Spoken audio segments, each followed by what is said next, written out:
Okay, are we live? Whenever you want YouTube. There we go. Hello, everyone. How you doing? We're live. Woo. Such fun. We're not public. Hold on. I always forget to make it public. Okay, hey, it's been a while since we streamed last time. I'm rusty. But hey, yeah, here we are for ECUM 77 about Critical Drinker, because we love him and it has been a while since we covered him. How you doing, Jeb? I am doing well. I am here to flex my new microphone because I am now earning the big bucks. Yeah, Yeah, from Whoa. Ecom, obviously. That's the place where you are making the big bucks. It's not your real life job. that is very true. Yeah. And yeah. What do we do? Oh yeah, the recommendation corner.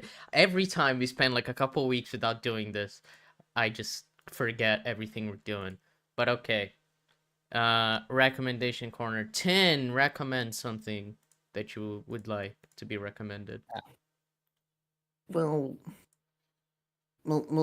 since the spooky season kind of passes by, and I mostly just watch Mike Flanagan stuff during that time, so can't really recommend that much stuff there. But I did watch something there, which is BBC's Ghosts, which is, well, I wouldn't say an obscure show, but it's not as well known over here. Where like,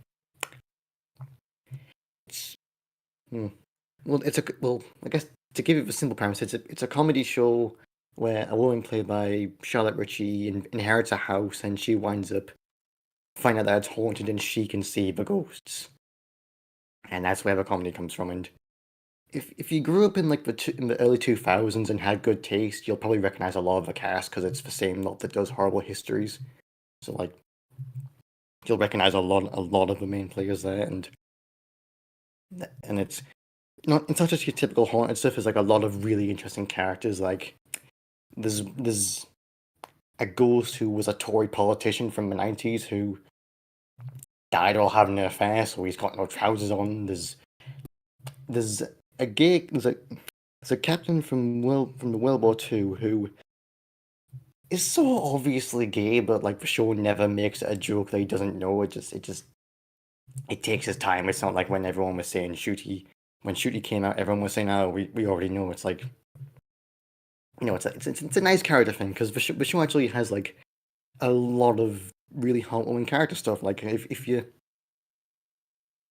very into the sort of found family stories, this is it in droves. Like this is very found family stuff, which is really heartwarming, especially because they just aired its final season, which although the show hasn't technically ended, there's a Christmas special just coming up this year, and the sort of wholesome family vibes are very much there, which is so good, and also it's just really really funny. Like again, it being done by the Six Idiots is just really adds to the comedy. Like even early in the show has some amazing laughs. Like one of my favorite laughs in the whole show is when Robin, like a caveman ghost, is testing to see if they can actually be seen by Allison, and he doesn't even say boo, he just yells testing. Like, that one got me so good when I first saw it, but yeah, that's what I'm recommending, BBC Ghosts, because, and you have to say BBC because there's also AMC Ghosts, which is the American remake, which I haven't seen and do not intend to because you Americans. Agreed. To be fair, Like, you are British, so you're not much better than Americans. But you are yes, slightly better. yes, I know. Pot kettle, I know. Yeah. Jeb. Um, well, today I finished the finale of the show that is Loki, and Not recommending what Loki, Jeb.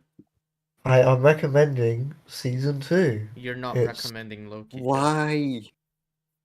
it's a polar opposite in quality to season 1. It changes the Jeb. MCU. Be Um, serious. To be fair, have no, you I watched can't. any? No, surely you've watched something. It's been like almost a I'm not. month. Yeah, more than a I'm. month since the anniversary. I'm actually going to recommend a game. Like I can't recommend one superstars yet, so I'll recommend Loki season 2 finale was not really good. Don't you dare say that to me. I swear to God. Um, I'd recommend Spider-Man to PS5. Whilst it's got its like technical hitches, even though that's a bit patched, and it lacks new game plus and mission replay. Overall, I think it is a worthy sequel. I do think it's better than the first one. Yeah, traversal's much better with the web wings, and there's a lot more skill to the web slinging now. You're not just mindlessly holding R2 and sort of controlling your momentum. Combat's a lot more balanced and fun to do, although the parry mechanic's a bit off at times, but its timing is weird, but you get used to it. Story-wise, it isn't as tight as the first game, but when it hits those highs, to me, it eclipses the first game. I won't say exactly where. But yeah, overall, I think it's a technical achievement and a very fun experience to play. A lot better than one in terms of a gameplay aspect. I do hope though that 3 goes back to that more personal stuff, because the third act of Spider-Man 2, whilst it's got personal elements, it's more focused on the large uh, scale and the consequences of those, whereas 1 had the city under threat, but you're trying to save Aunt May. So it is a bit interesting. It does set up interesting things as well, especially what I think will be DLC around a particular character that I didn't expect them to do. I don't know how they're going to do it given the ending, but of the game, but you know. So yeah, and Toby, no, look, listen. Loki drags all the dead timelines to a throne, powers them up, and is now sustaining the multiverse. I'm sorry, that's not good. Nah, but yeah, I recommend Spider-Man too. And I recommend Loki. I didn't watch Loki. I recommend. Let's think. Oh, that's a show that I've wanted to recommend since I started watching it in June, and I finished watching it last month, which is Orange is the New Black, which is actually a really, really, really interesting show, and it's not at all like what I was expecting it to be. I guess I just expected it to be like a comedy with a bunch of women in prison and a bunch of lesbians. And even though those aspects are present there, that's what the show is about. And especially after season 4, the show gets really, really great. The first few seasons are a bit loose in terms of what they're focused on, in terms of what the show wants to say, but season 4 onwards, it tackles a lot of aspects, mostly around racism, but the prison system as a whole in America and how broken it is, and it explores it in a really interesting way. And I love so many characters in that show. Like Nikki is probably like on my top 10 favorite characters in any media ever. I love her, partly because I love her actress, Natasha Lyonne. She's brilliant. I love her in everything she's in. Um, but yeah, I don't know what would you say. It's a good show. It's very political, very left wing. So if you're, you know, a cringe, aka not leftist, then don't watch it. You won't like it. But yeah, we'll talk about House of Usher at some other point. By the way, once Jeb finishes watching it, which is why we're not recommending it, even though 3 of us have seen it. Um, Yeah, we have some plans around that. we have some plans around Mike Flanagan. But that's it. Orange is the New Black. Thumbs up. Not a perfect show by any means, but so many great characters, and I really do love it. It is great. And yeah, Alex is the GOAT. I agree, Buren. I need Laura Prepon to like break my spine. So, Zod, you recommend something. Hi. I've not really done much. I'm still watching Supernatural, but since I'll finish season 15 first before talking about that, because you know there's going to be things to say about that. I can just talk like generally about like Doctor Who stuff I've been doing lately, because I've been doing that. Although it's mostly all like stuff related to the like classic era, and I know a lot of people haven't seen any of that, and that's fine. I don't care. So the thing that came out recently was the Tales of the TARDIS, which is essentially just like some older stories, like edited together into one big, just one big thing that you can just watch without like no gaps between episodes or whatever. It's just all one big long episode basically, with some new scenes at the beginning and end, with like the doctors or companions related to that story, and it's quite a charming little project that they've done there. But there's definitely a lot of value to be gotten from those extra scenes. I think RTD, because it seems quite clear that this was the project he mentioned before that they basically got together to do in a couple of days because they were worried about having enough for the 60th. And it's quite a nice way of doing it. It gives some of these more classic people some way to be involved in the anniversary in some way without being like part of the specials directly or anything. It's really nice character interactions, and it gave me a chance to see some old stories that I'd never seen before, because there's some that I was still yet to get around to. Like there's one story from the second Doctor and one from the first in there, and I'd never really seen either of them do anything before, apart from the second Doctor, who's been in like a couple of anniversary things. But I didn't want to really judge him until I'd seen an actual story with him in, and the one he's in is pretty solid. It's really quite creative, that story. Like I'm trying to, they sort of end up somewhere outside of the known universe, I guess, and physics, like just the general world they're in, is more defined by some sort of other intelligence that takes inspiration from different like stories, and they do some quite creative stuff with that. And I don't know, they just there's just a lot of effort that's clearly gone into like production and the writing side of that. And the second Doctor is just played really well as well. But the actor is just fantastic. Because following on from like the first Doctor, that's going to be like a hell of a challenge for any actor of the time.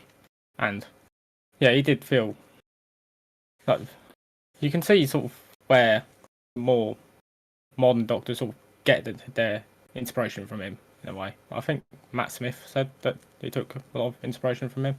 Yeah. And like most Doctors take inspiration from Troughton. Like I watch the Talking Doctor Who documentary that's also on iPlayer, and like almost every Doctor after Troughton says they took inspiration from him, like Colin Baker, even Peter Davison. They all like he was the Doctor that basically set the template. He was the blueprint. Yeah, and you can definitely see how like there's just a lot of different elements to his performance that you can see where it came from, and he just does a really good job of making the role his own very special thing. Like, he's one of those ones where it's like if they've like decided to recast, it'd be like how, like that's a hell of a challenge. Yeah, it's like like, and the first Doctor as well. It's like they've recast him a couple of times, and it's mostly worked out quite well. But again, he's just sort of very unique because he's described as like the sort of more of a professor type, which is true, and in a lot of the time. But there's also that element of him that's just a mischievous little shit, basically. Just it's just I don't know. It's just very much a fun-loving side to the Doctor that both of them in particular managed to capture really quite well. And yeah, I don't know. Just basically, yeah, it's a lot of Doctor Who stuff I've done lately, and yeah, as someone else said, a lot of the Doctor Who stuff just isn't easy to find outside of the UK at all, which is very cringe. A lot of rights issues, I assume, but yeah, hopefully they'll work that out because there's a lot of valuable stories there to be explored. And yeah, RTD's done quite well with making all this stuff so accessible so far, and hopefully keeps doing it for international audiences as well. That would be cool. Yeah. Okay, so before we get into Drinker's videos, Maya said in chat, I don't know how anyone can find Killers of the Flower Moon long. Now, I get that it may be well-paced, but that film is long. Like, it is objectively a long film. It is 3.5 hours long. It is way above average for what a film length is. But, so I think it's fine to say that film is long, because it is. Because I know that's one of the things Drinker said about it. I haven't actually watched his video on the film, because I'm only going to watch the film tomorrow. But yeah, it's long, but it feels fast. See, that's fair. I'm just saying, say that it's long is not really inaccurate. That film is 3.5 hours long. It's a lot of time. You can see it's fastly paced, but objectively, if it's like 3 hours long, then yeah, it's long. Yeah, It's a fact. but anyway, we are now gonna talk about the Critical Drinker because we all love it. And so, we're going to start with this video, and then we have a selection of videos that I'm going to keep secret from all of you. So, I can have you choose a video without knowing what the video is about. Isn't that fun? All right. We've covered Drinker a few times before. It probably isn't a surprise to anyone to know that we don't like the Critical Drinker. I think when it comes to like those Phantom Menace type people, he's probably like the least egregious, but he is still not good and very cringe, very much focused on the culture wars, which are even cringier. So, you know.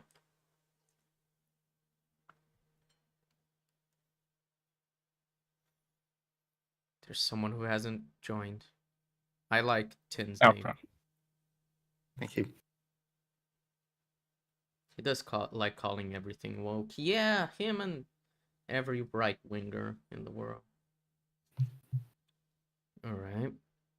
Hey, we're all here. So, we're gonna watch a video called Disney Finally Admit They Went Too Far. But is it too late? So we'll see what he's gonna talk about because, well, before we start, Jeb, I have a question for you specifically.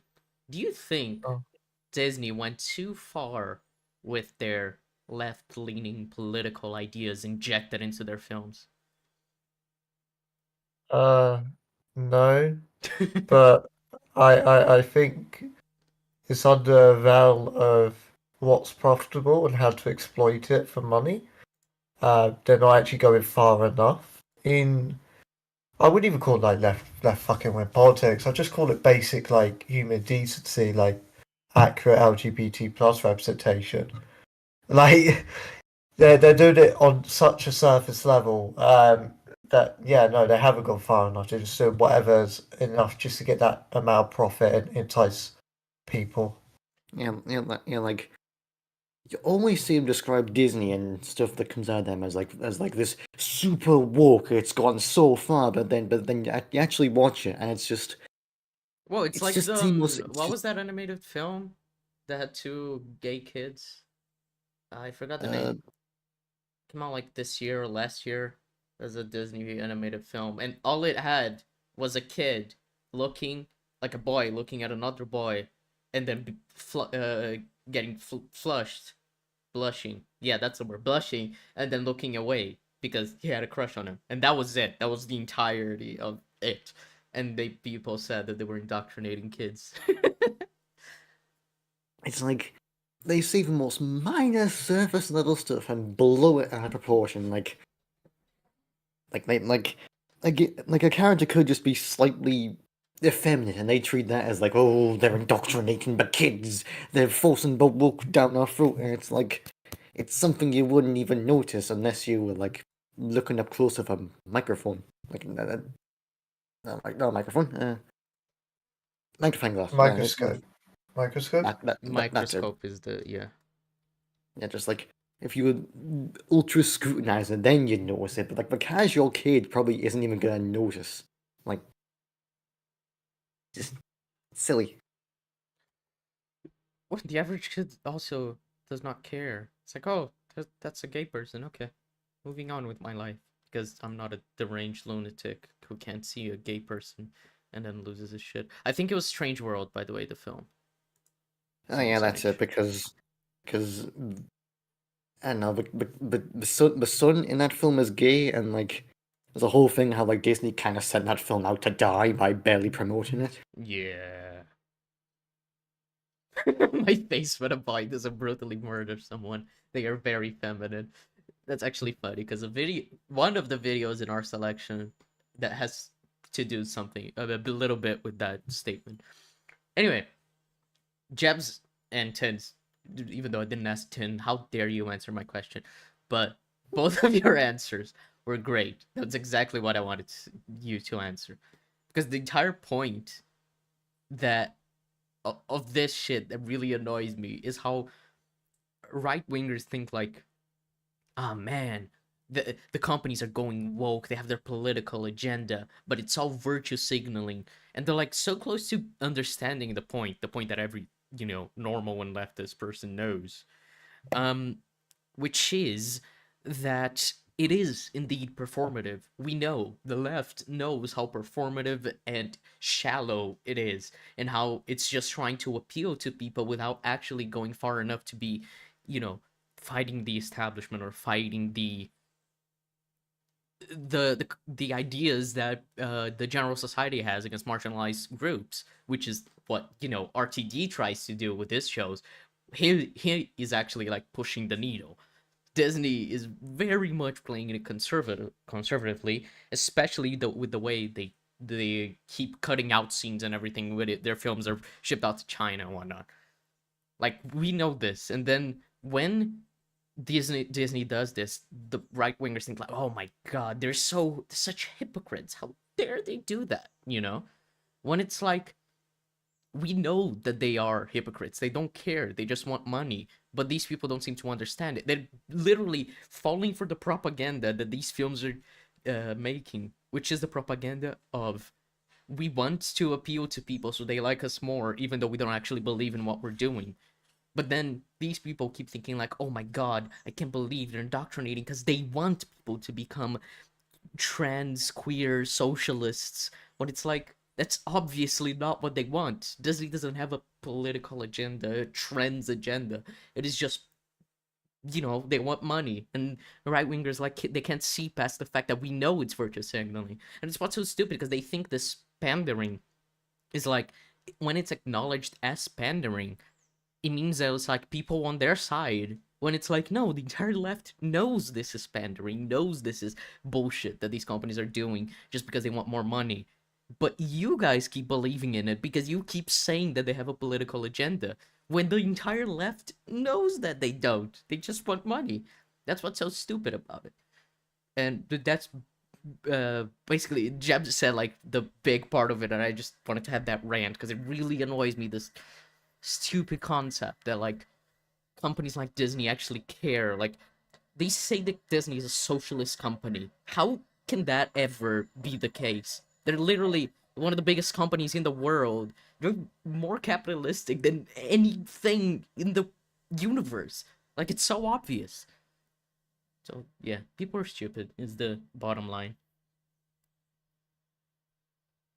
And with that, now we can watch Drinker talk about it. That's such fun.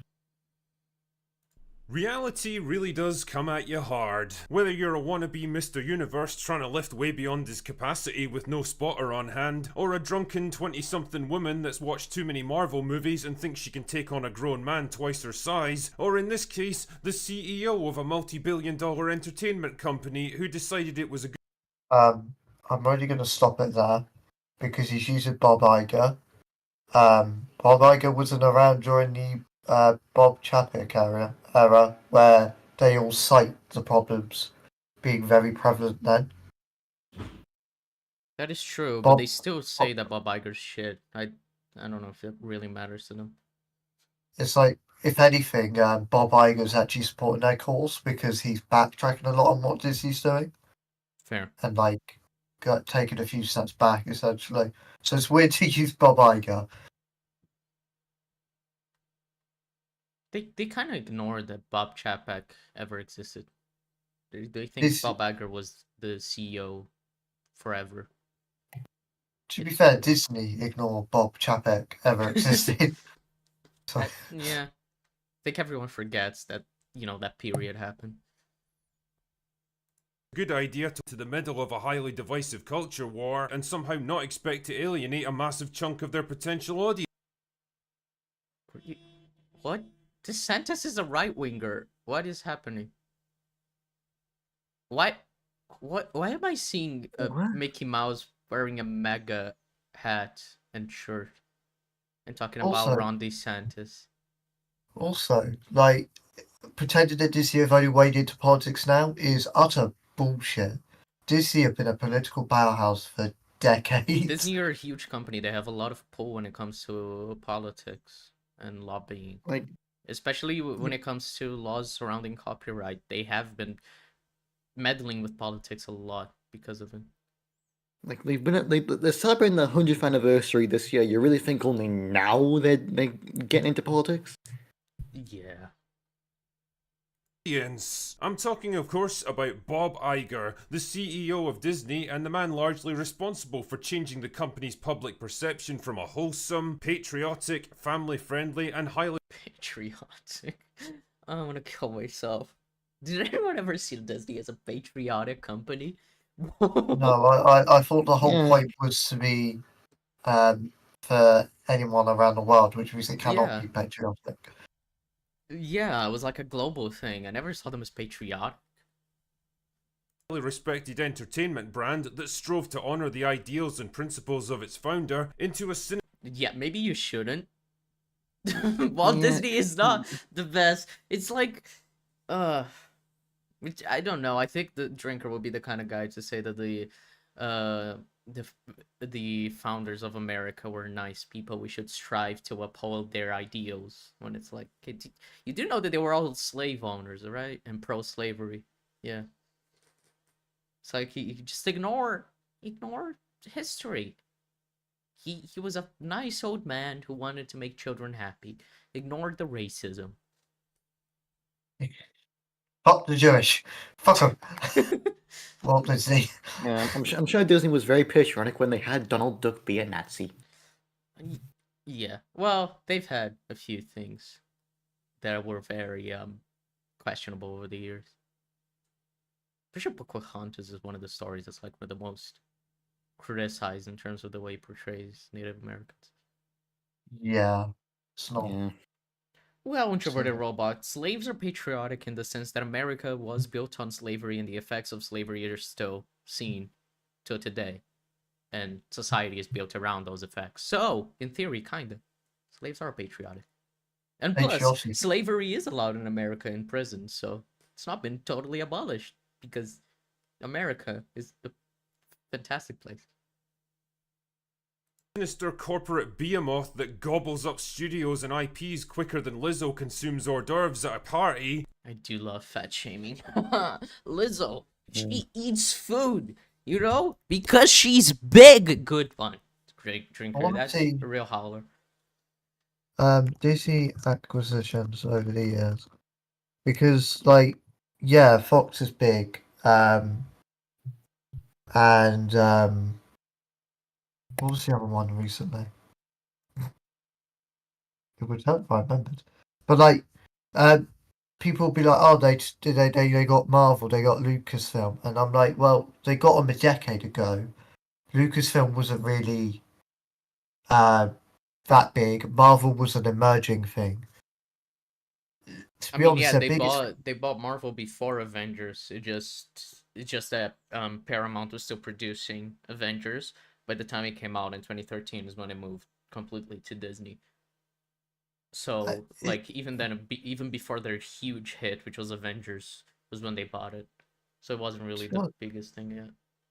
looking at the biggest acquisitions, it's ABC in 1996,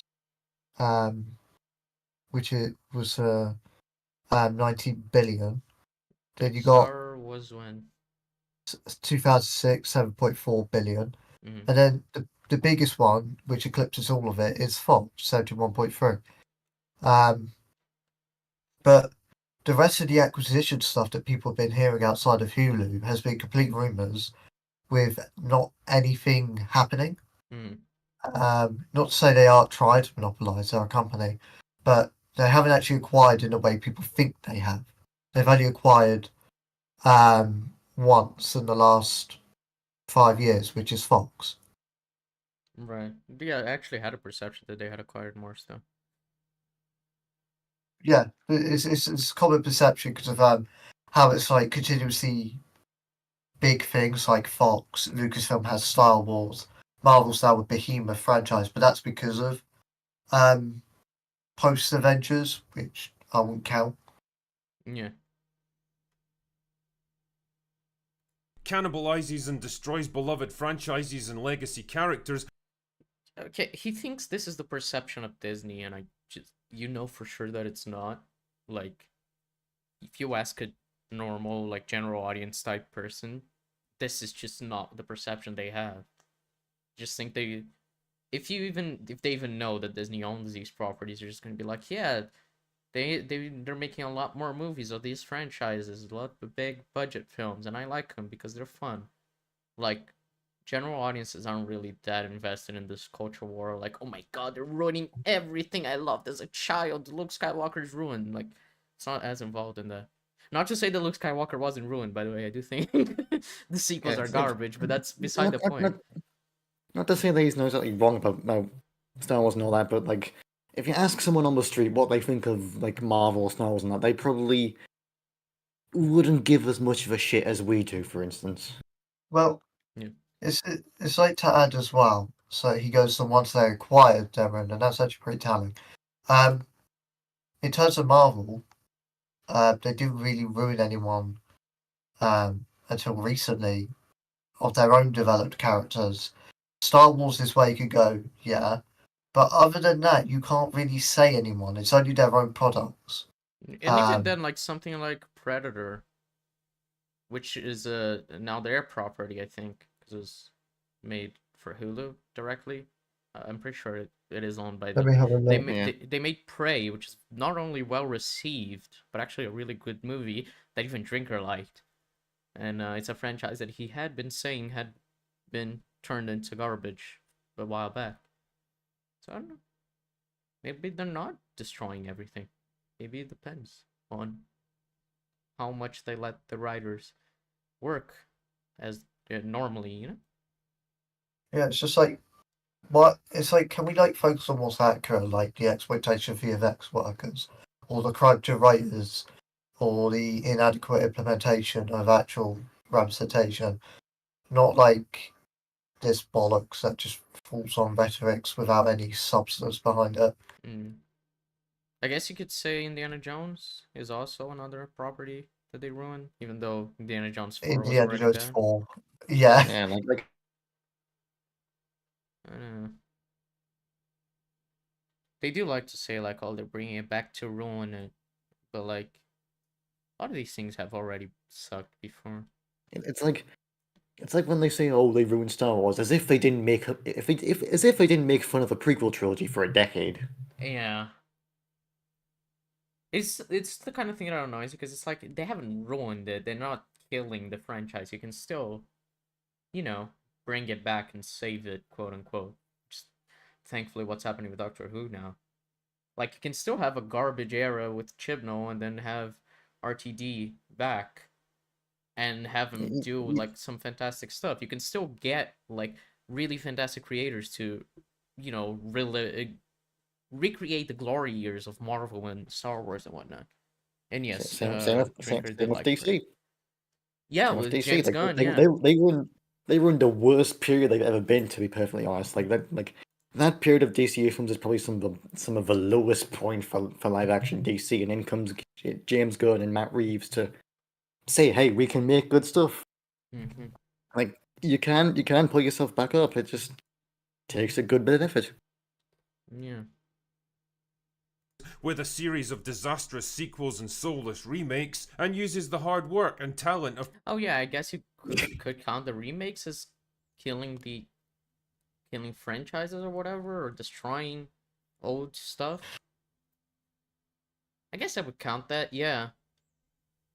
I wouldn't, because again the point's about stuff they're acquiring and ruining. That's their own films that they decide to remake. And again, people, general audiences love the novelty for some reason. Mm. previous generations as a convenient platform to push the message. And I'm a bit speechless, okay. Diversity. Human. Equality. love how- Rights. Like, do you dislike any of these things?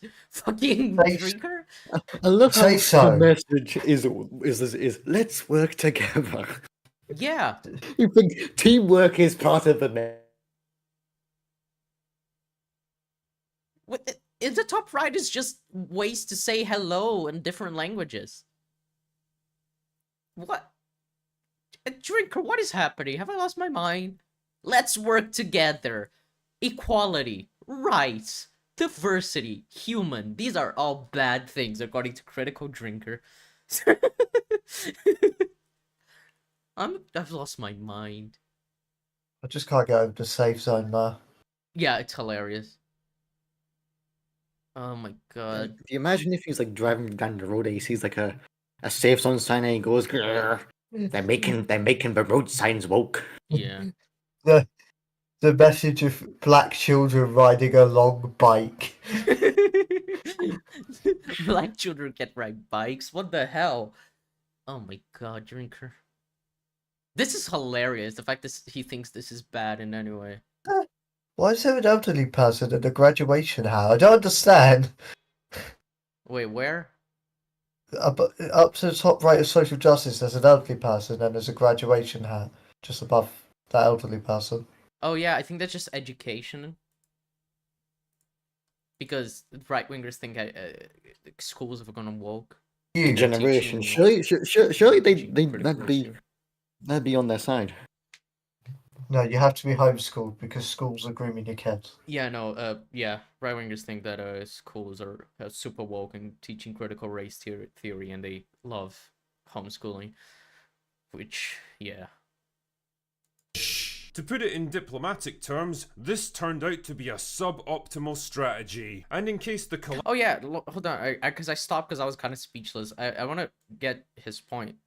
I don't know what he meant. as a convenient platform to push the message. Oh, so he thinks they're making these remakes and reviving franchises to push a message, and not pushing a message because they want to make more money. See, this is what I'm saying. He's falling for propaganda. He thinks he's so smart that he sees through Disney. He's falling for Disney's propaganda. It's so stupid. Like, he thinks that people don't know that this is performative. For him, it's not. For him, Disney actually wants this. Which, you know, I wish Disney wanted fucking equality and human rights. But they don't. Just want money. To put it in diplomatic terms, this turned out to be a suboptimal strategy. And in case the collapsing share value, cratering park attendance, flatlining box office revenue, and highly publicised and damaging political battles weren't. You mean the political battle that completely destroyed Ron DeSantis? Why do you keep citing Ron DeSantis?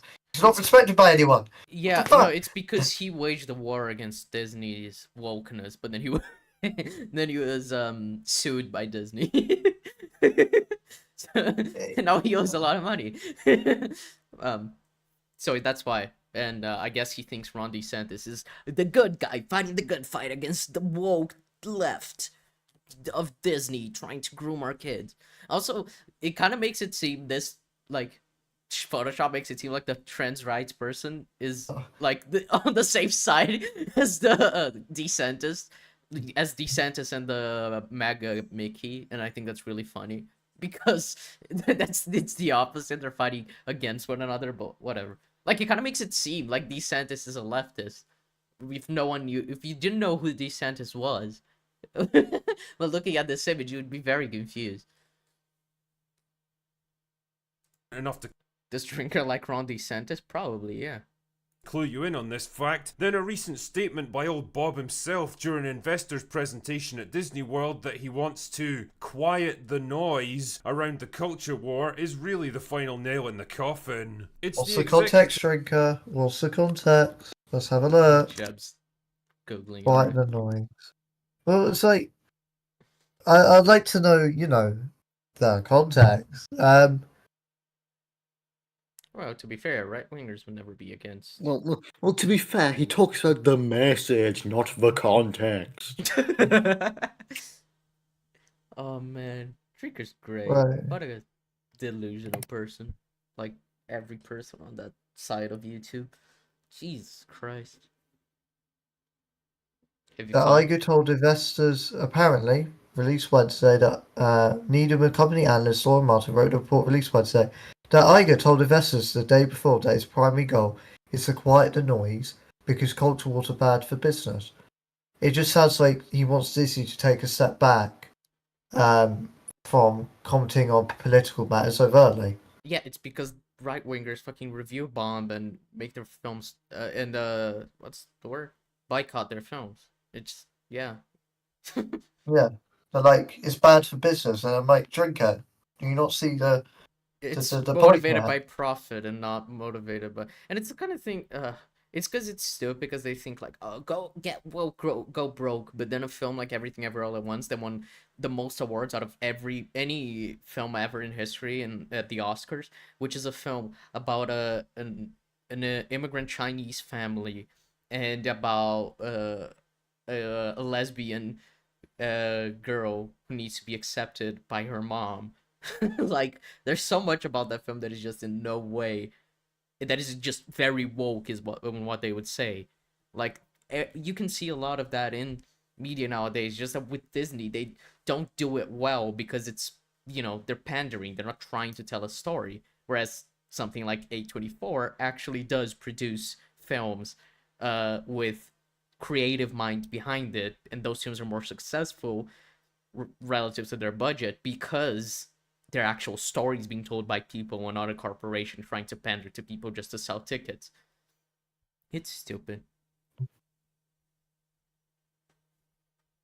Equivalent of saying, yeah, I fucked up, bro. And it's as close as we're likely to get to a public admission that people aren't buying what they've been selling, no matter how many times they try to do it. And the only option now is to either change course rapidly or go bankrupt. Now, I have to admit, my first bankrupt. Do Yeah, you not Disney's going bankrupt, Jeff. understand? What?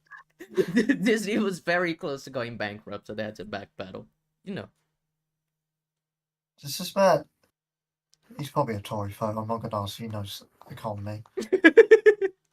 He apparently likes Ron DeSantis, so yeah. Yeah. reaction to this statement was, I hate when he uses this clip from The Fifth Element. as I said on Twitter at the time, it's a bit like setting fire to your neighbourhood and then acting all surprised when your own house starts burning down. What a terrible analogy. Wow. That's right wingers in general. So, well done, drinker. You've made an analogy I could use against right wing people. I mean, yeah. It's just like, oh, you burned down an entire neighborhood. No. You were trying to sell your films. How is that in any way comparable? It's not like you were ruining films because of the message you wanted to send. You just wanted to make more money. And you were just pandering to the audience, whatever way you thought would work best by bringing back old characters and old actors you like and old iconography and having messages that are fit more the current day audiences, which Drinker pretends is not a thing, even though it very much is, because throughout history, every new generation leans more left than the previous, because that's just how society works. It progresses, so they're more, more favorable towards progressivism. But so it's just like a very easy way to get new audiences of young people on your side. Like, this is also cynical from Disney, and he sees it as like this plot to make the world socialist from Disney of all companies. Jesus Christ. Of course this was always going to happen, Bob. Did you really think you could drag your company into a highly contentious cultural battleground like this and not suffer the consequences? He didn't. He's earning more money. Yeah, what do you mean? He didn't drag his company into any culture wars. The culture wars were just accentuated after Trump was elected. And so they were leaning more towards the audiences that they wanted to sell their stuff to, which were younger people, which are more left-leaning. That's why they were like that. Disney appeals to younger people. That's been the case for centuries. That's just the idea. That's the problem with politics, you see. It's inherently divisive by nature, now more than ever. And no matter which side you choose to throw your weight behind, you're automatically going to piss off the other side, cutting your potential. I'm very chill with pissing off right-wingers when I make films. It's not a thing I'm worried about, Drinker. I think most leftist creators wouldn't be worried about that. If a film pisses off right wingers, then you're doing something right. Yeah. That's Well, That's a not general rule of inherently, the Marvels is pissing off right-wingers, and I don't think that film's gonna be very good. But I get what you mean. Audience neatly in half. I mean, I'm no businessman, but I'm pretty sure this is not a winning business strategy. And I'm not gonna lie here, But I just don't know how you would make a film about, like, any topics. Like a Marvel film that doesn't mention any political stuff at all. Considering, like, the way the world is in the MCU, you kind of need to establish some political stuff, not in terms of, like, the politics of the world itself, just stuff that has a political leaning. Because, like, I don't know, you're not gonna make a movie about, like, even Shang-Chi. Like, that film still has, like, a kind of environmentalist message. I don't know. Like a colonialist stuff. I don't know. imagine if they did Captain America: The Winter Soldier, but instead of Cap being against using the helicarriers to kill anyone before they commit a crime, he's fully on board for it because he's right winging or something. I don't know. You kind of need to be slightly left leaning at least to make your characters not be absolute monsters, I guess. I mean, yeah, historically, a lot of right-wingers and billionaires have been the the inspirations for villains in media. Trump, especially in the 90s, was a big inspiration for villains. Even for the Mario Bros. Film that came out in, I think, 97? Whatever. He was the inspiration for the villain in that film. The more you know. The audience that you chose to pander to is a particularly difficult one to please because... Oh my god, you're not getting the point. They're not difficult to please. It's that they're pandering. You just said it's pandering. Oh my god, Jesus Christ. He needs to listen to Bo Burnham's song called Pandering. I think that would help. Because here's the thing, it doesn't really exist in the first place. It's less of a demographic group and more of a loose collection of terminally online, perpetually offended serial complainers for whom the idea of nuance and compromise... That's like I'm sure there are people like that. It's like 10 people on Twitter. Most people are not like that. Most leftists are not like that. Also, Drinker, you're making this video and you are basically behaving the exact same way. Yeah, he's just the opposite. Yeah, He's just a right-winger, but it's the same shit. I was saying that what I just described as totally online critical complainers. He's just summing up the fundamentalists just right there. is as offensive and alien as having to listen to conflicting points of view. Oh yeah, the left hates listening to conflicting points of view. It's not like the leftist political debates happen often on the leftist YouTube space. Oh my god. Because, like, even then, that's like a terminally online portion of the internet, which is the leftist debate bros. When it's like, most leftist people, they're very chill. They're not really like that. Look, oh my god, I can't listen to the other side. But, like, it's like, the other side, when it's like, I want to kill trans people, maybe I wouldn't want to listen to that. Just maybe. But maybe that's not me not being open to opposite views. That's me being a decent person. But I don't know.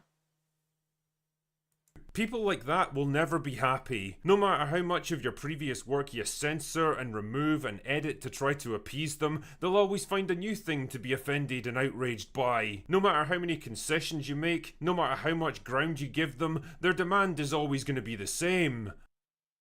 No, I'd like for him to give some example, but it's just this narrative that right-wing grifters have that, like, leftists are impossible to please, so you shouldn't give them any ground. Like, oh my god, they want to censor every word you want to say, so say anything, say slurs, call them a fucking T slur. I was gonna say it, but I lost my courage halfway through. It's just like, it's so stupid. Like, it's like the fucking name of the American football club, the Redskins. They changed it because it's a slur for Native Americans, and it was used as when the team was created, it was created as a joke. Yeah, as a way to make fun of the fact that they had an Native American in their team. Like, they're using Native American people as mascots, and when the left was like, oh my god, and the left was like, oh, hey, maybe don't do that. The right was like, oh my god, they're trying to censor this. They didn't have a problem with this for a century, but now they do. It's like, people now at least have a voice, and they more clearly understand the impact of these things, because for centuries, Native American people have been treated so poorly that they didn't have a voice, but now they have a bit more of a voice, and so it's a bit easier to understand the impact of certain actions that people do. So it's why nowadays people complain more about old racist stuff, because now we understand more the impact and we have more of a voice. And because society has progressed, people understand that seeing stuff like that isn't nice, isn't okay. And it wasn't okay then, but now we know that it's not okay, so that's why we're complaining about it. Hey, yo, our German viewer is in chat. Love that.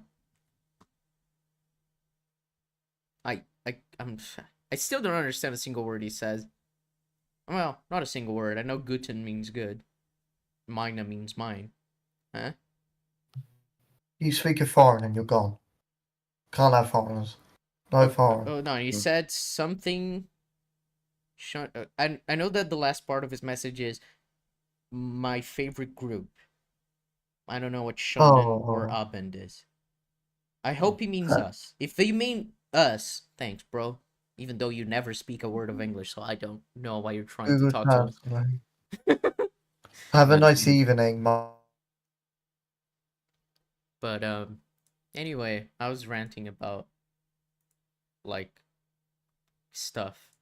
What was the point he was making? I completely forgot. Kind of went on a tangent. Oh yeah, the leftists are never pleased with anything. And just saying before continuum, my audio is cutting out, so can I just search for them? Yeah, change your region. I already did. I just did. Because you both were cutting out, so now you can talk to him. Oh, it just says automatic on mine. I changed it to Rotterdam. Hold on, did I? Guess I didn't. Me jig? Now, okay. Yeah. There we go. We're in Rotterdam. Woohoo! So, 10, say your piece. My piece, Anna. This is.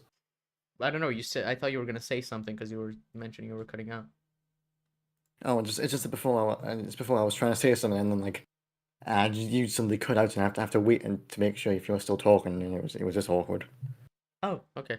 Well, hopefully that doesn't happen again.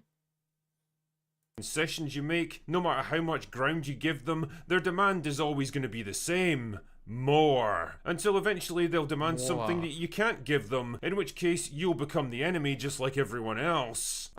What can't you give? Like, when you were asking, like, oh, can you have a trans character that's actually well, like, represented in your media? That's, you can't give that? That's too much, that's too far. Like, I don't know what you can't give. I'm very confused, Mr. Drinker. I mean, look what happened to Bob Chapek, who committed the heinous crime of not wanting to get the company embroiled in a highly divisive political debate in Florida against a man with the power to massively fuck things up for. He didn't fuck things up. He actually fucked himself up. That was... Do you... Oh my god, he likes DeSantis. Jeb, I don't think I can handle him being a DeSantis supporter. Right, let's just get DeSantis controversies. That's a long one. Just on the Wikipedia alone. Ron DeSantis, my favorite individual. Yeah, he pronounces his own name in a very particular way that I think is wrong, but you know, it's how he pronounces it. He says DeSantis instead of DeSantis, which is how a normal person would say it. So that's why I've been saying it like that for clarity, chat. It's not that I don't know how to pronounce his name, it's that he doesn't.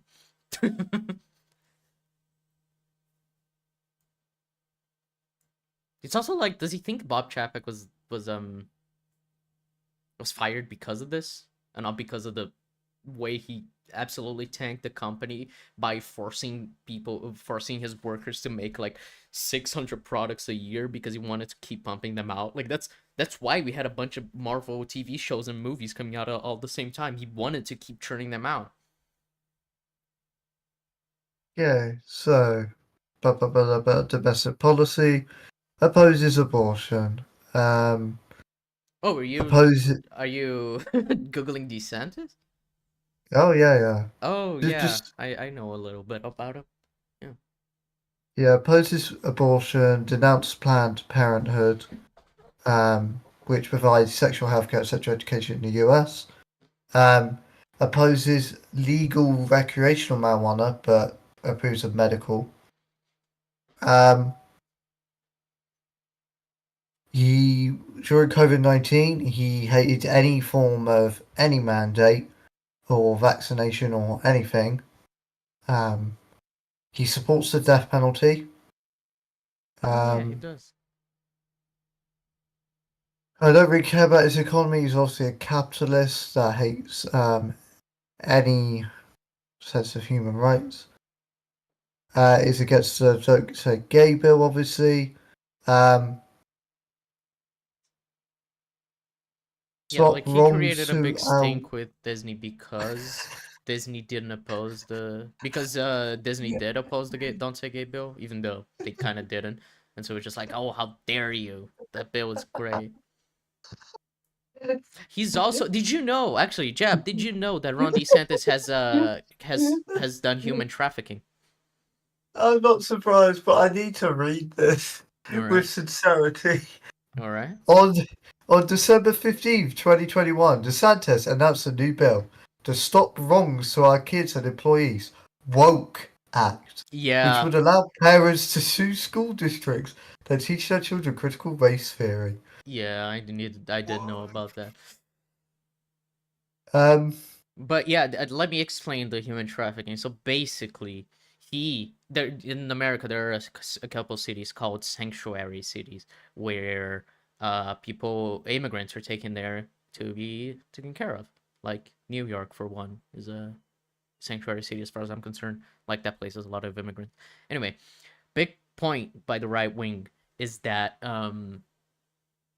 the Democrats and leftists, they all say like, oh yeah, we love immigrants, yeah, we love them, but when immigrants actually come in, they're like, oh no, we don't want to get these people, we don't actually want these people near us, you know, because guess right wingers think that every person is as racist as them, and so they keep saying like, oh yeah, we should have immigrants coming in, but then when they come in, they're like, oh no, disgusting, ew, a brown person, because that's how he sees the world. So anyway, what he did was he took fuck, I forgot the name of the town. But basically, there's this town that isn't a sanctuary city. But anyway, he took immigrants there without telling the immigrants where they were going or what was going to happen there, which is called human trafficking. And that in an interview on TV, he was asked about, hey, do you think doing this would be human trafficking? And then DeSantis said, oh, yes, of course, but I don't think Biden would see it that way. And then he realized that he had just said he had done human trafficking because he was describing what he had just done. Anyway, and then people were brought to this town. And the people, he was like, see, this is a town full of rich white people and they're all gonna hate it. And actually, the immigrants were treated really nicely and taken in by a bunch of churches and communities, in that town. And yeah, that's basically it. He committed human trafficking to try to prove that Democrats are hypocrites, and then he was proven wrong. And then he pretended that that didn't happen and that his point was proven right, so he started lying about it. So that's the story of DeSantis committing human trafficking. Thank you for listening, chat. And are you ready about the story around LGBT and DeSantis? It's like a bit of war. Well, he's a Florida governor, right? Well, he was, at least. I don't know if he still is, but yeah, he's done some stuff with Florida.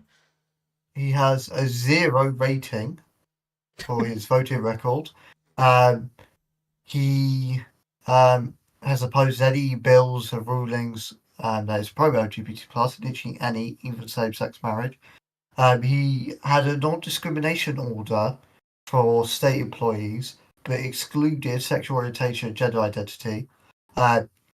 He claimed that he would implement this later, never did. During the Orlando nightclub shooting at a gay bar, he made zero reference to the LGBT community at all. He vetoed mental health funding for the shooting survivors, and the funds for organisations would have helped make up for the termination of federal grant money.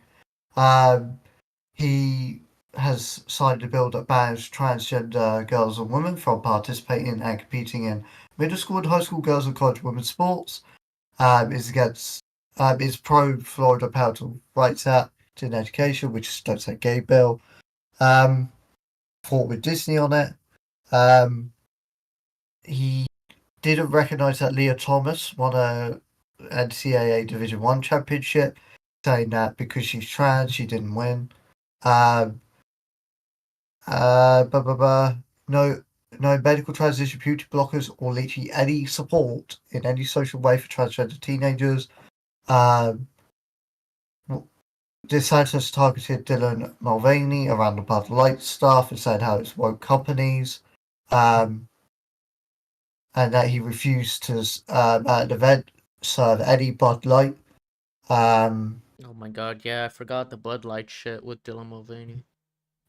And he ordered for gender-affirming healthcare banned for Medicaid recipients of all ages, and issued a request to the state medical board that it be banned for transgender youth, regardless of Medicaid status. As you can tell, this guy is an absolute piece of shit. Drinker's using him, so make it out what you will. No, DeSantis is great.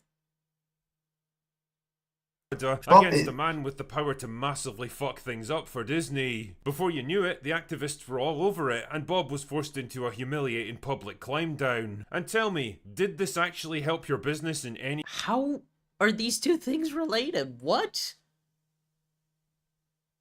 How have you drawn a... How have you drawn a line from Disney being... people being mad at Disney for not opposing the Don't Say Gay bill enough to them losing money once they did actually do the bare minimum? They didn't lose money because of that. Those were completely unrelated. Most people don't even know that Disney said anything about the Don't Say Gay bill. It gets funnier. So the Don't Say Gay bill was proposed in February and it was signed in July, and that's when Disney were very vocal.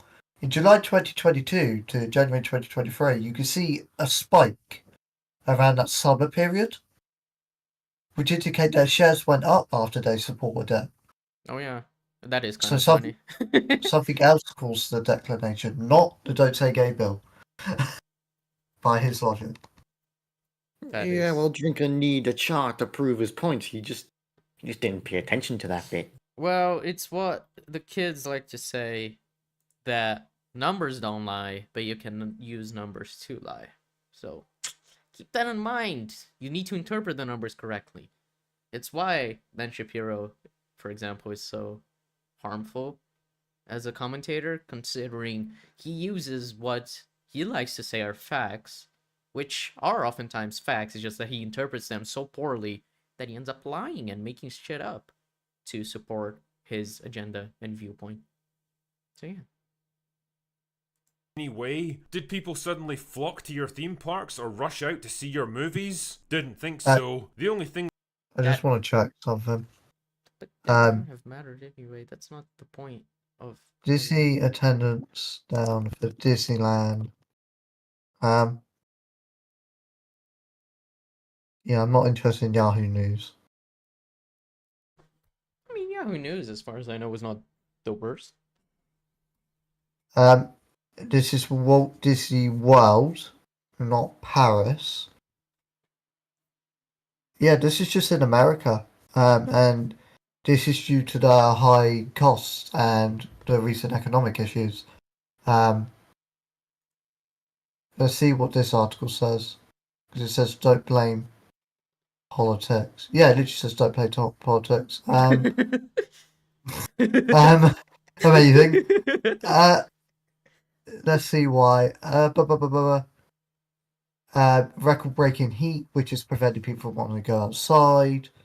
Obviously the price increase with an economic turmoil. And also the recent politics does exist, but in the sense that LGBT plus people feel less welcome. So it's the opposite of what he's saying then. Yeah, pretty much. I just want to see if it's going down for Disneyland Paris. All right. Because then we know there's. Naira mentioned Marjorie Taylor Greene, and we're not gonna go into her, but I just want to say that she believes in the Jewish space laser theory. So, yeah. Disneyland Paris saw an increase from 2019. We don't count 2020, 2021 because of COVID, but from 5.25 to 5.34 million.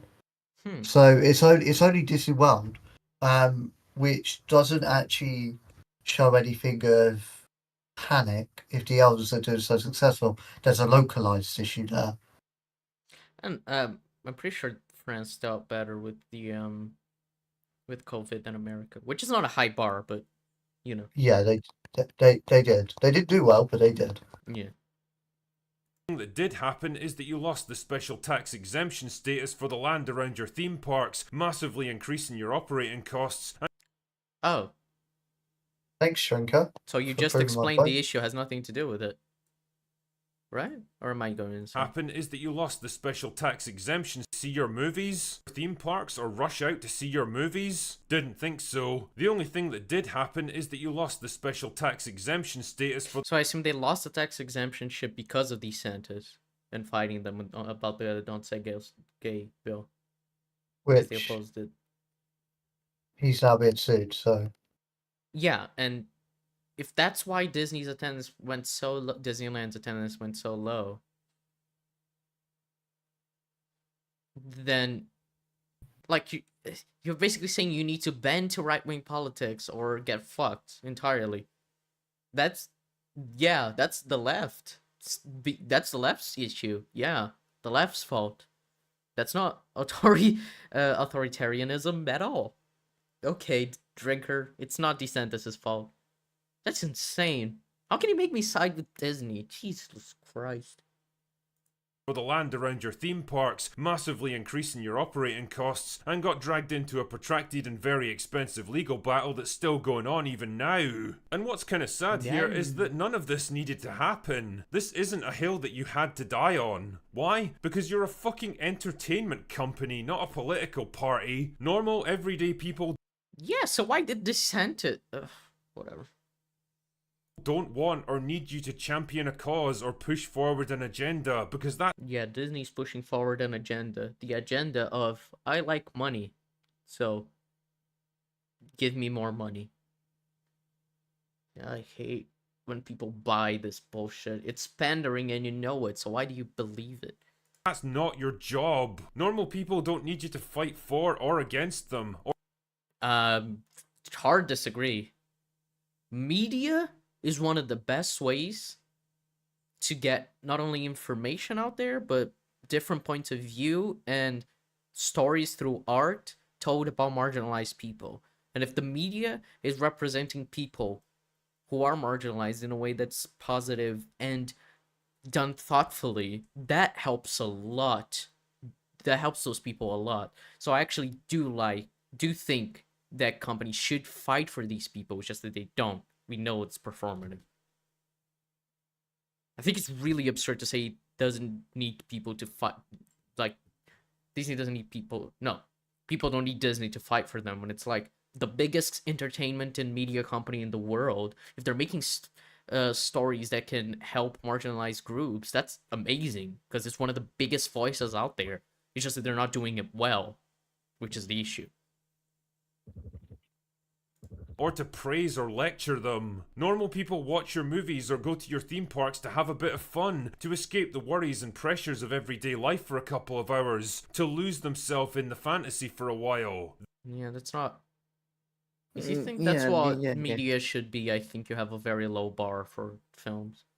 Also, I guess just gay people and LGBT people just can't have that escapism. They just have to not see themselves in media. They have to constantly face the brutal reality that pretty much every politician wants them dead, and they have to accept that. The normal people, us, the cis-het people, we get stuff. I don't know. Yeah, it's Just, like it's this view of cis-het white people, of just cis-het white men especially, of just being like so, I guess, like they've seen themselves represented so much for so long that I think they don't even understand what it's like to be represented in a way that actually matters to you, because if you've been represented for so long that for you it's like I can identify with any of these characters, but yeah, these characters are all written from a cis-het white POV over the centuries. It's very rare that the POV of marginalized groups is actually represented by people who are part of those groups, and in a way that's well done. It's why Into the Spider-Verse was so important for Hispanic Hispanic people and Black people, because it is talking about a group that's actually really underrepresented. Hispanic Black people, because it's, there are a lot of Hispanic stories, a lot of Black stories, but when that talks about the two and how the two have such a big impact on such a character while using one of the biggest IPs out there, which is Spider-Man, I think that's huge, and it did do really well, and it didn't shy away from talking about those cultures and seeing their impact on Miles and how Miles appreciates his own culture and upbringing and everything around him relating to that. Were you gonna say something, Jab? I feel like you were. No. Liar. This right here is your core audience. Okay. This is your core audience. This is your core audience. Ugh, the American flag. Ugh. This is not.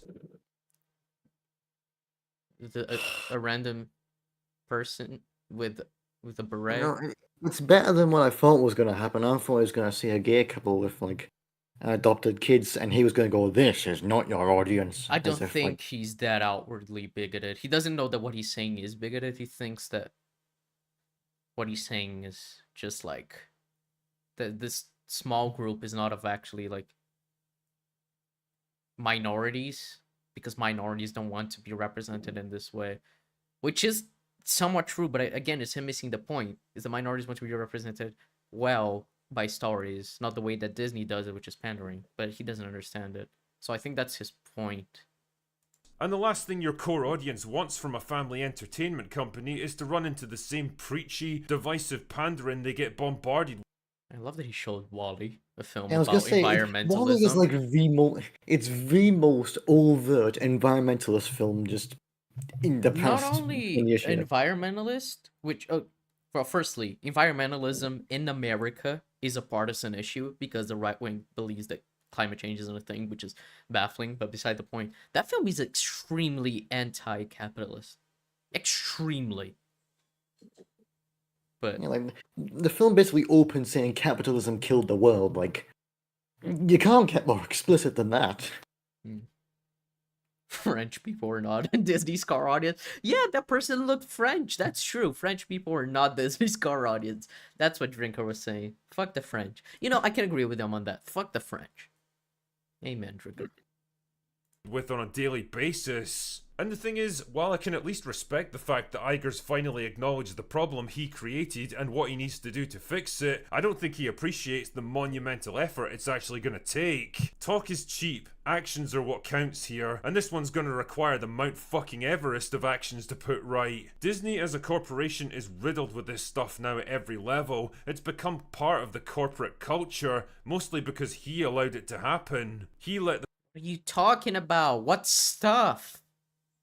Explain what you mean, Drinker. You're just saying things. Like, he let people be woke. He let people be leftist, but he should have made them centrists or right-wingers, because I guess for him being right-winger is apolitical. Because in a sense, because being apolitical is conservative, right? Because being apolitical just means you have no stance on wanting anything to change. Which is the conservative viewpoint, to conserve the current state of things. Pretty much. Yeah.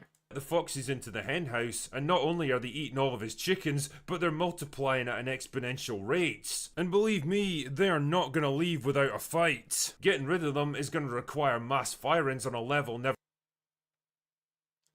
But getting rid of them is the sentence that really... Okay, that seems way... I don't know how to say. It's just like, oh man, everyone that's leftist and that wants to push the leftist message, get rid of them. Like, so you're pushing for silencing those voices. So you're completely against not only freedom of speech, but like the entire point of art, which is to express yourself through art, through a story and stuff like that. Well, they always preach like freedom of speech and saying, "Oh, everyone should have an opinion," but it's always not that opinion. That opinion stinky. Oh, Naira, just to clarify, I said apolitical people are conservative, but conservatives aren't apolitical. There's a distinction there. Apolitical people are conservative in the sense that they don't want anything to change. Therefore, they want to conserve the current state of things. Conservatives, they want to conserve the way things are and have always been, to make things go back to the way they were, to conserve the old ideals, which is not necessarily the point of apolitical people, but, you know, they go further, is my point.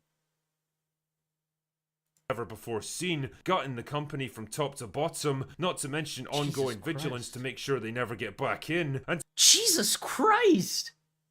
Am I the only one who's realizing that he's just completely saying get rid of every person who, you know, has any view that's more left than gay people should have rights? That's insane! Holy That's shit, insane. Drinker!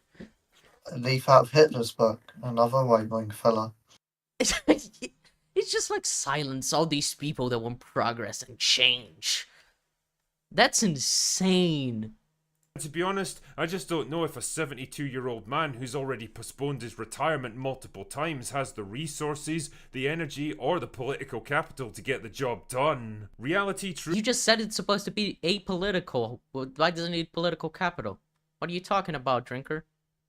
really does come at you hard, but I think in Disney's case, they might be a few years too late in acknowledging it.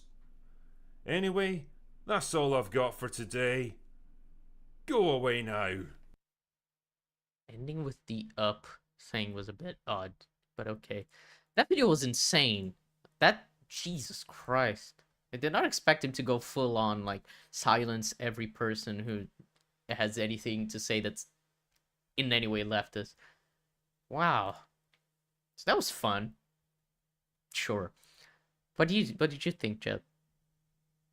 Um, hmm. I appreciate the Ron DeSantis cameos. Of course. I've never seen something that's just so much waffle and doesn't understand any basic like political stuff or how even like a company works on a basic level. And when I say basic, like a very high level, like a secondary school teaching level. A company wants to make money. Company will look at trends on how to make money. Company will do trend. Wow. Drinker's embarrassing. Absolutely embarrassing. Of a YouTuber. And people will buy him because he's excellent at dog whistling and not making any actual substantive points. It's also like, I don't know if Drinker actually understands that what he's saying is insanely bigoted and like right wing and just authoritarian, or he kind of went down the rabbit hole and he actually believes that he's fighting for freedom and stuff like that.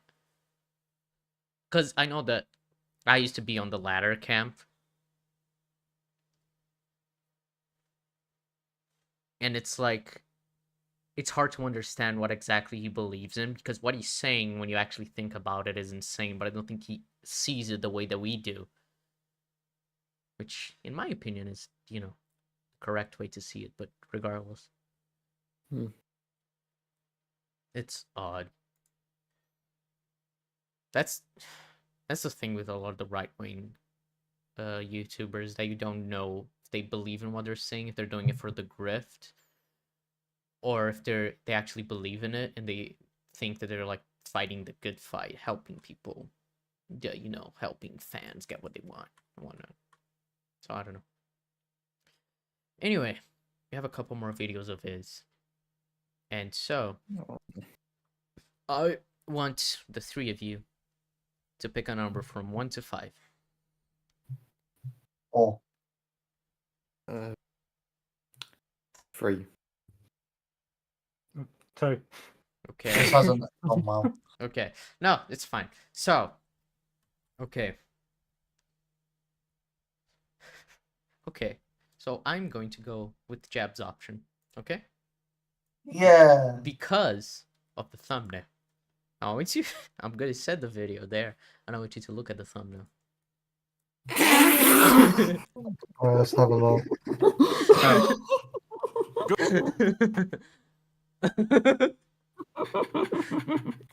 I think you'll understand why I went with Jebs. Let me Okay. let me just Let's add that to the collection. I'm kidding. Sexism bad. Sexism is bad. Let me just show it to chat. Hold on. There we go. So this is the thumbnail, and it'll probably get us demonetized. But it's fine. It's fine. Why can't I get the fucking thumbnail? Image address. There we go. Here we go.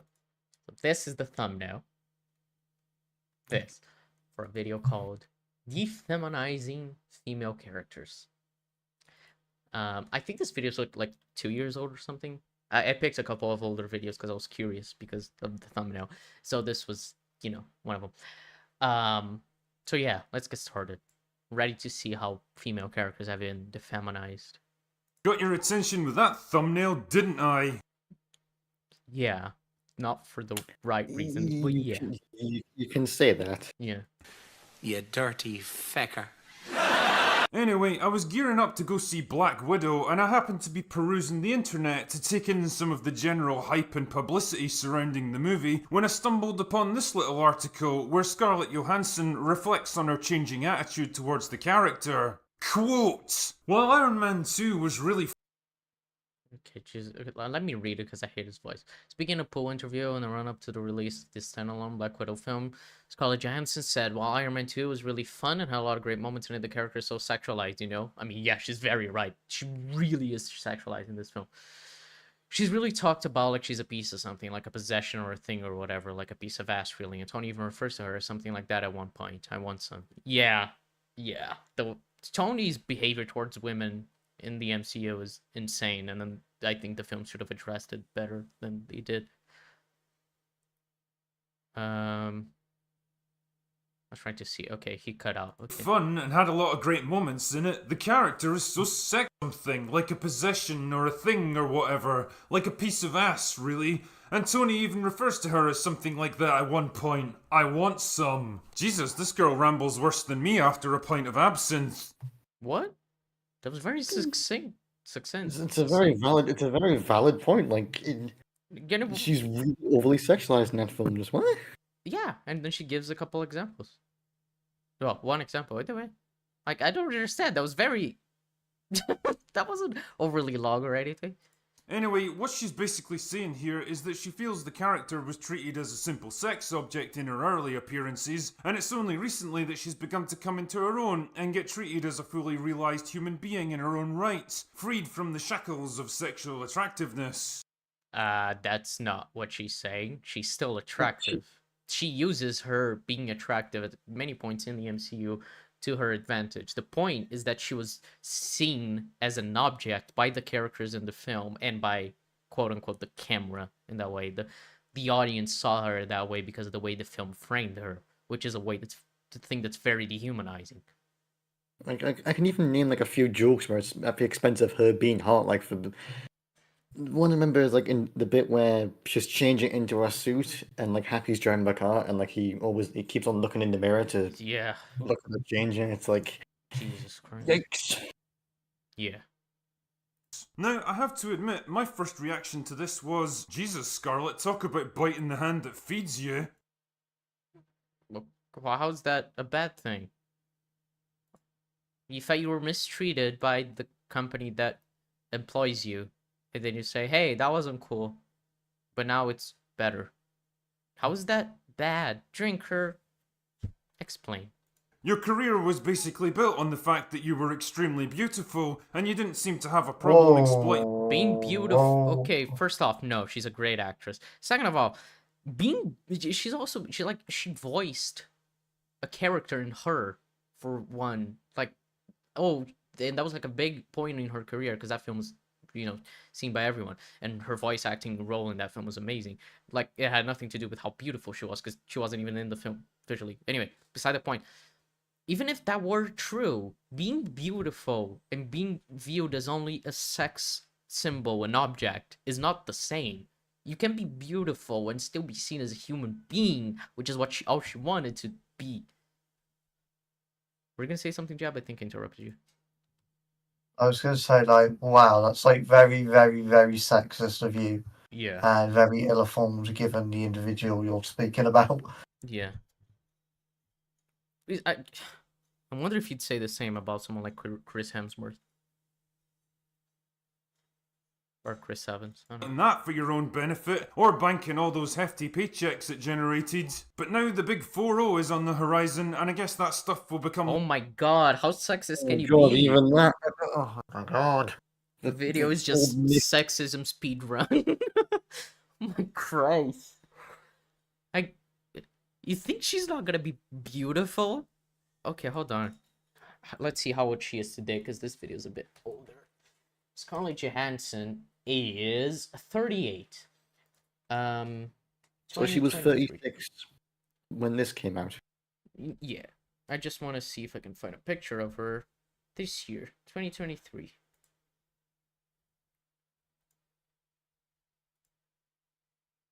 Okay.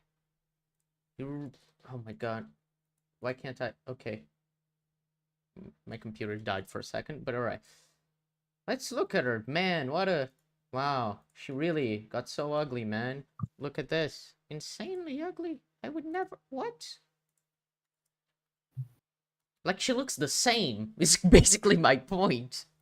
Because she just does. And he's saying like, oh my god, she's not... Okay, that was not the correct link. There we go. Like, oh, she was just gonna look awful when she becomes 40. She looks the same. The exact same.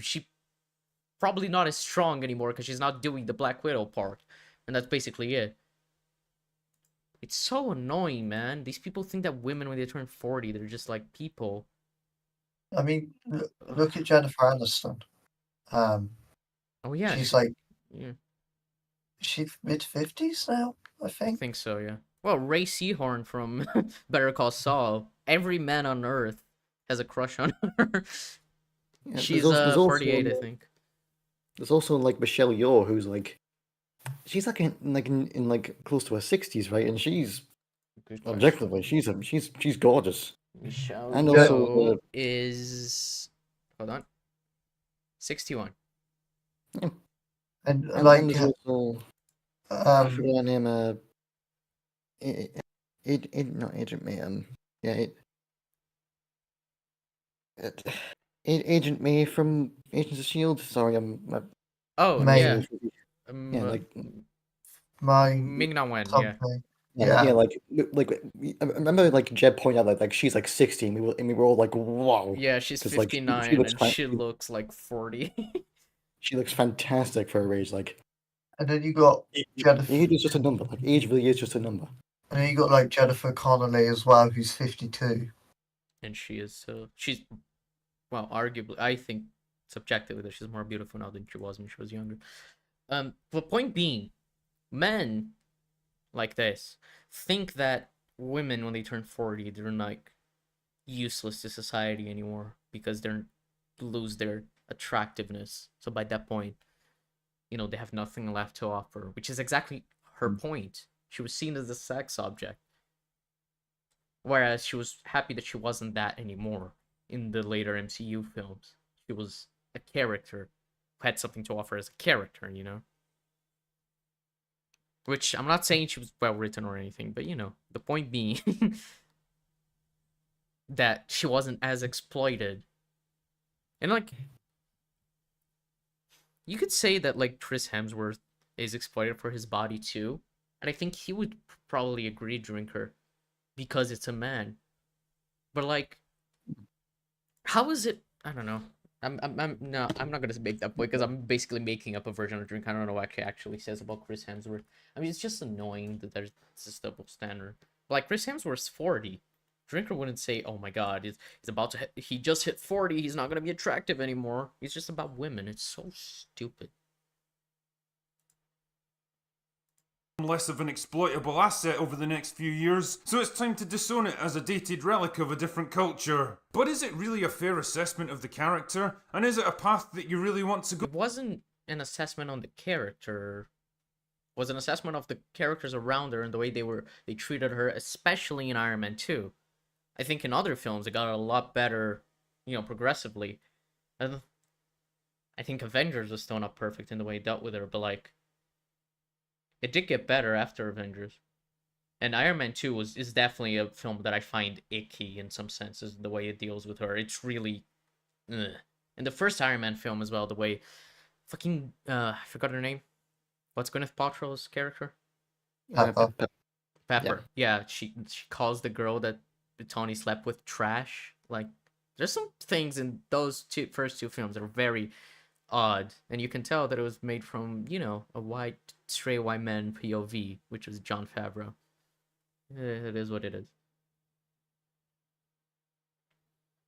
Go down. I mean, I'm pretty sure the whole point of Black Widow is that she's a classic femme fatale archetype. She's beautiful and sexy, and she uses those traits to distract or manipulate her male opponents, creating a weakness that she can take advantage of. That was what she did in Avengers. I wouldn't say that was the case exactly in Iron Man 2. I don't. I guess maybe seducing Tony to get information out of him, but that wasn't even.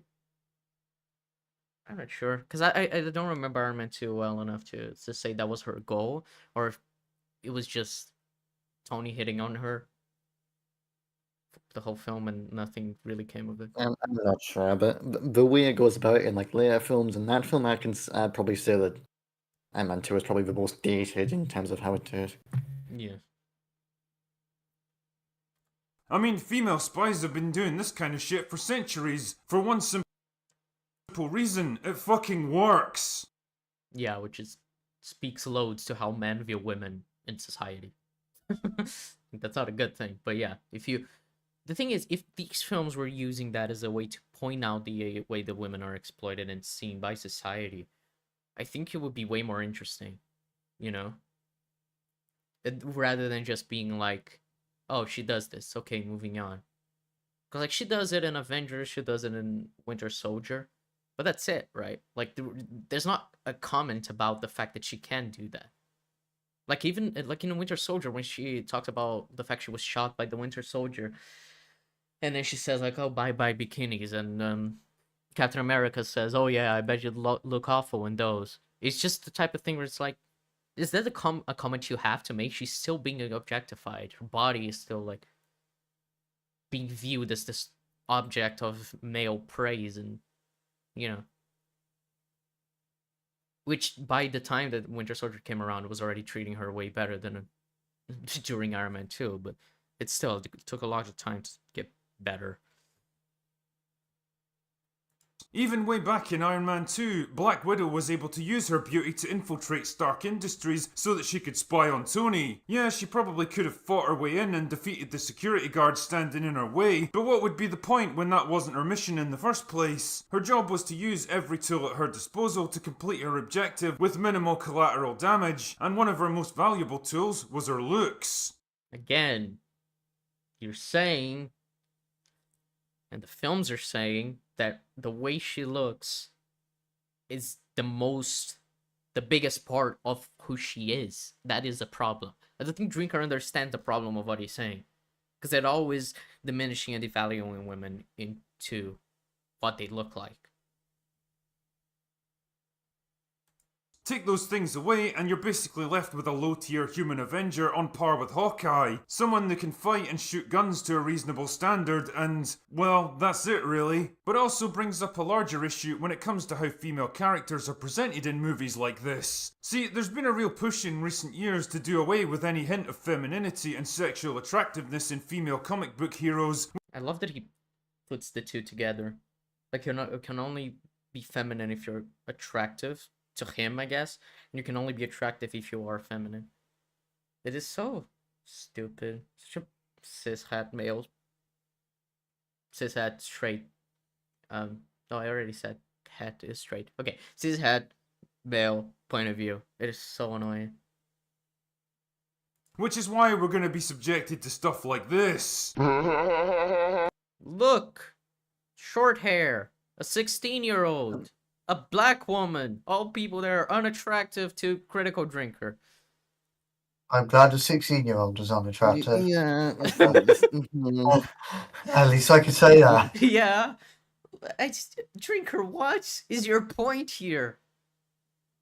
And I'm not gonna lie, the short hair does look nice on Brie Larson.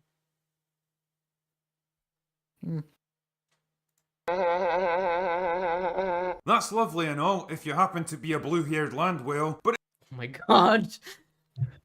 So you happen to, so you were just racist? And then you were fatphobic by saying that only blue-haired whales are attracted to women who look like that. What's the problem with the way Monica Rambeau looks like? She's just a black woman. You look black. So far. Does he know that he was just insanely racist? Afro. Probably have afro. not. Jesus.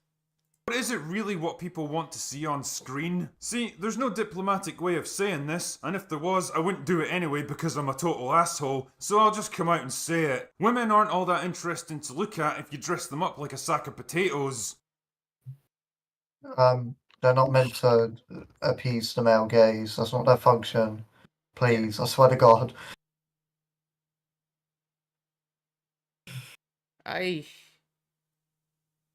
There's don't. just so much to unpack there. I just don't. Okay. Women are not interesting to look at if you dress them up as a sack of potato. They're not supposed to be interesting to look at. They're people. If you find them interesting to look at or attractive, good for you. If you don't, good for you. Doesn't matter either way. Also, YouTube chat is having a nightmare. It's disconnecting and connecting, but like the stream isn't dropping any frames, so I'm confused. Anyway, I don't think Drinker understands that that's the problem. That he can only see women in the same way that Scarlett Johansson was seen for a huge part of her career.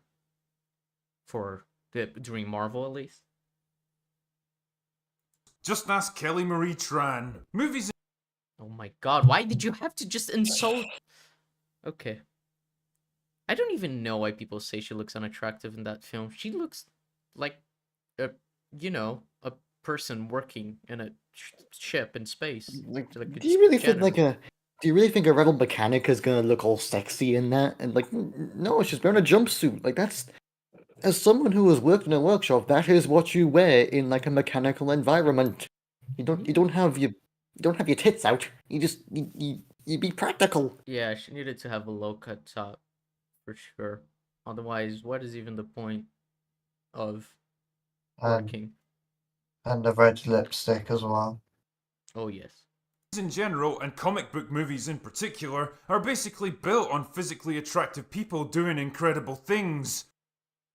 Yeah, filmmaking it as a whole He- is built on having attractive people on screen because it sells Yeah. more, which is a I- part of the issue, I think, because I- it really devalues people who are not conventionally attractive. I'll give him this. Characters like the Thing would smash.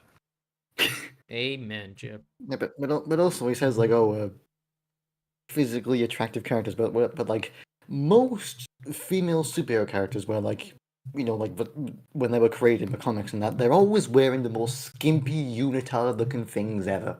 I mean, yeah, I'm Wonder pretty Woman certain- with the extremely short skirt and just like a bra. Or That's like it. the original Miss Marvel outfit where it's just a really really small unit leotard, and it's like maybe update that for like the modern day when like that might be a little uncomfortable to wear, and also I mean, Drinker fucking liked season 1 of The Boys. Remember Starlight's character? And that was like a big part of her thing. What's that? How she was being sexualized by the company that made her work for, but all she wanted to be was a hero, and they were making her be like this sexualized being, and she was an example to little kids, so she didn't want to be that. How do you like season 1 of The Boys and then see that and like not understand it? Stupid Drinker. Like, yeah, it's amazing because he sees a thing that is a problem indicative of the thing he's arguing against, and he doesn't see how it is like opposite to his point. Like he says, you see, Hollywood and superhero films are very they're very geared towards having attractive people starring in them, and that's why Scarlett Johansson was cast. And they're like, that's the problem. You shouldn't just hire people because they're attractive or not. I know that it sells better, but like unconventionally attractive people, or conventionally unattractive people, I guess is what you would say, are still people who deserving of roles, and just because they don't look as nice as the standards of society deem them to look like, they still deserve to have work, and they're still talented and can work in acting jobs. It's just so silly.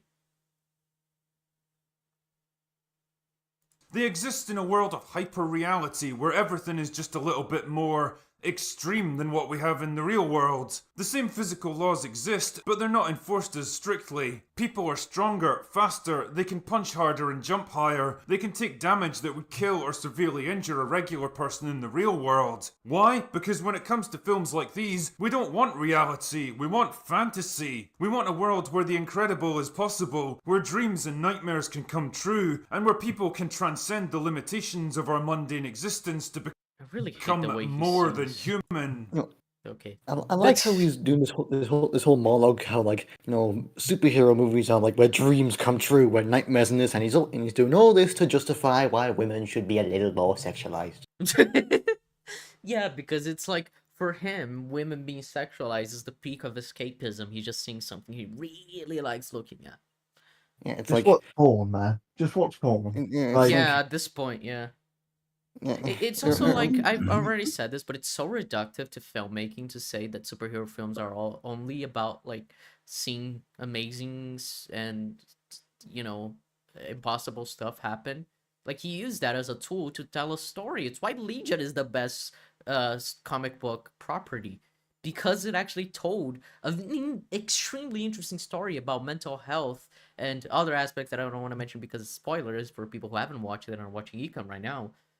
And that turns that you can say a lot with it while still having a show about mutants. Like, you're using the mutants, the supernatural powers that the mutants have in that show to make that point he wants to make about not just the way society treats mentally ill people, but mental illness as a whole.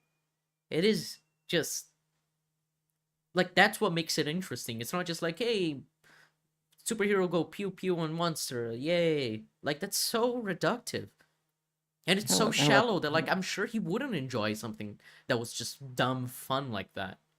That's how the X-Men has always been. That's how a lot of comics has always been. It's been always to tell a story in more than one way. Like, the X-Men have always been like an allegory for like marginalized groups, and Spider-Man's thing has always been like an allegory for puberty. Like, you're telling stories about day-to-day life and all that stuff and how it affects you, but under the guise of a superhero story. It's not just escapism. It's about actual stories. It's about what.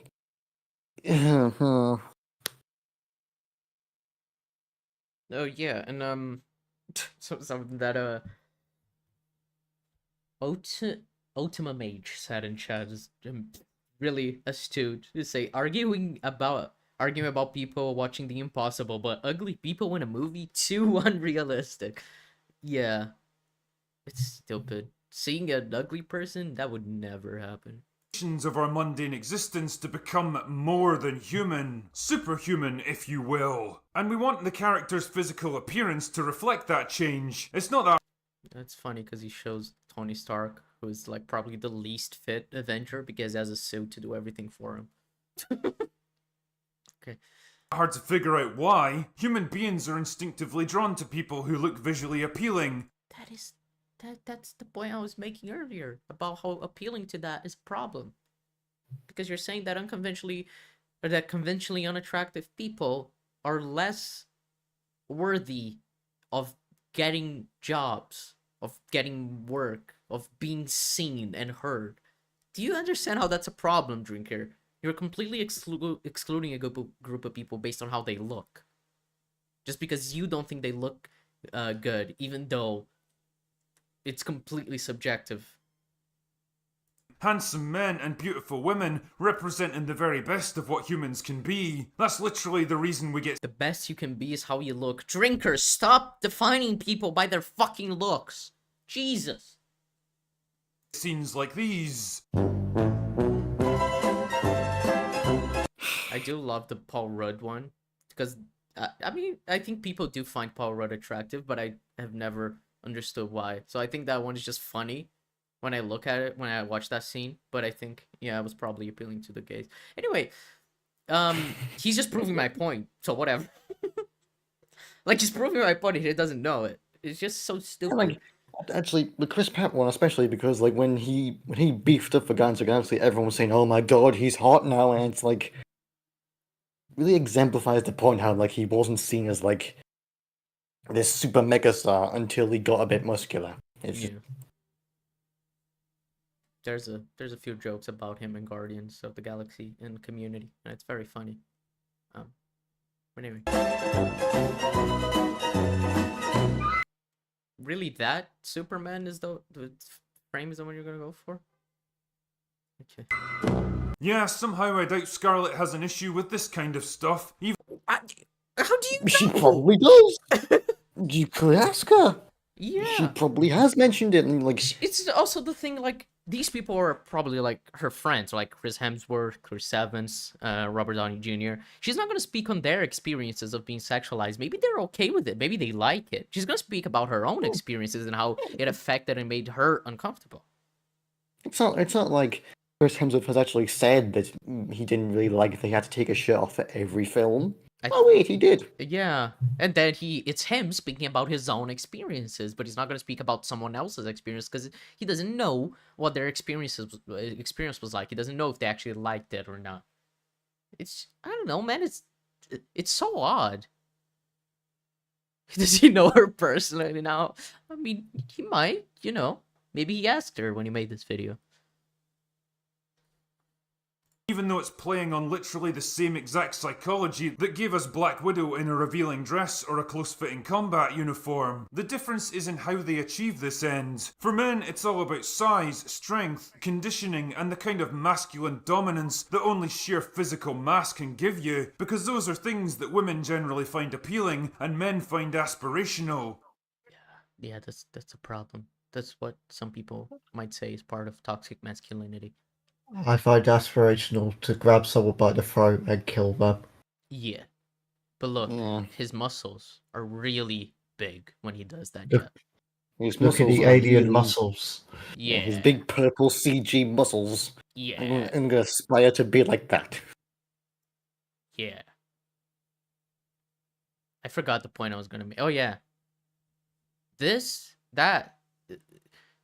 First thing, he says women find it attractive. Actually, a lot of women don't. It's just the kind of thing that men think women find attractive. A lot of women don't much care for that. I know that a lot of women do, but like a lot of women also don't. Speaking as a woman who does still find that attractive, big muscular men.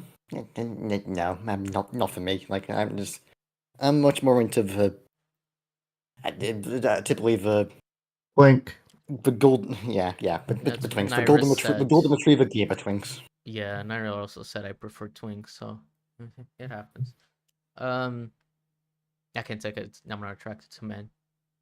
Maybe Zod can say something for the first time in this stream. Can I? Yeah, you can. We allow you to. No, that's nice of you. Yeah. Yeah. What is your must- taste in men. men? Answer that question. Not big muscular ones. That's not them. Yeah, I'm on Team Point. Yeah. Twink team. Let's go. So anyway, what was the point?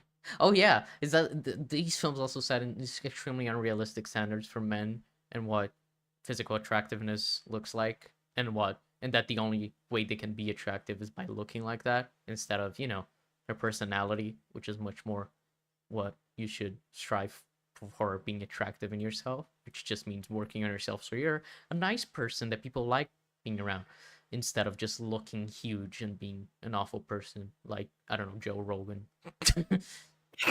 That's the first example of a strong person that came to mind. He is huge. He's just, not very nice. They're designed to look good to both genders, albeit for different reasons. The thing is, women can't use size, strength, and physical dominance to get your attention because they don't have those things and they never will. Jesus Christ. Oh, wow, okay. Women will never be strong. Okay, Drinker, what? This feels like one of them tweets where, like, you see it just to see pictures of hot, muscular women quoted. Yeah. Women will never be strong, and then there's like 100,000 quote tweets of a beautiful, strong women. Yeah. Well, Mahler was making fun of this week on Twitter. Actually, that's funny. Was tattooed women, but the same principle. Oh, that's fun. No amount of diet and exercise is going to make an actress a foot taller and 70 pounds heavier. Okay, not a foot taller, but yeah, it can make her 70 pounds heavier. That's kind of how dieting actually works. Yeah. And going to the gym. What? Women can't get stronger? That's insane. Drinker, what is happening? And even if it could, nobody would want to see her because those things just aren't appealing in a woman. What is Okay. Yeah, no, Okay, strong women. okay, no. So Yeah, speak for yourself. unattractive. Jesus Christ. Do you know how many people find Vi from Arcane the most attractive person in the world? I'm just saying.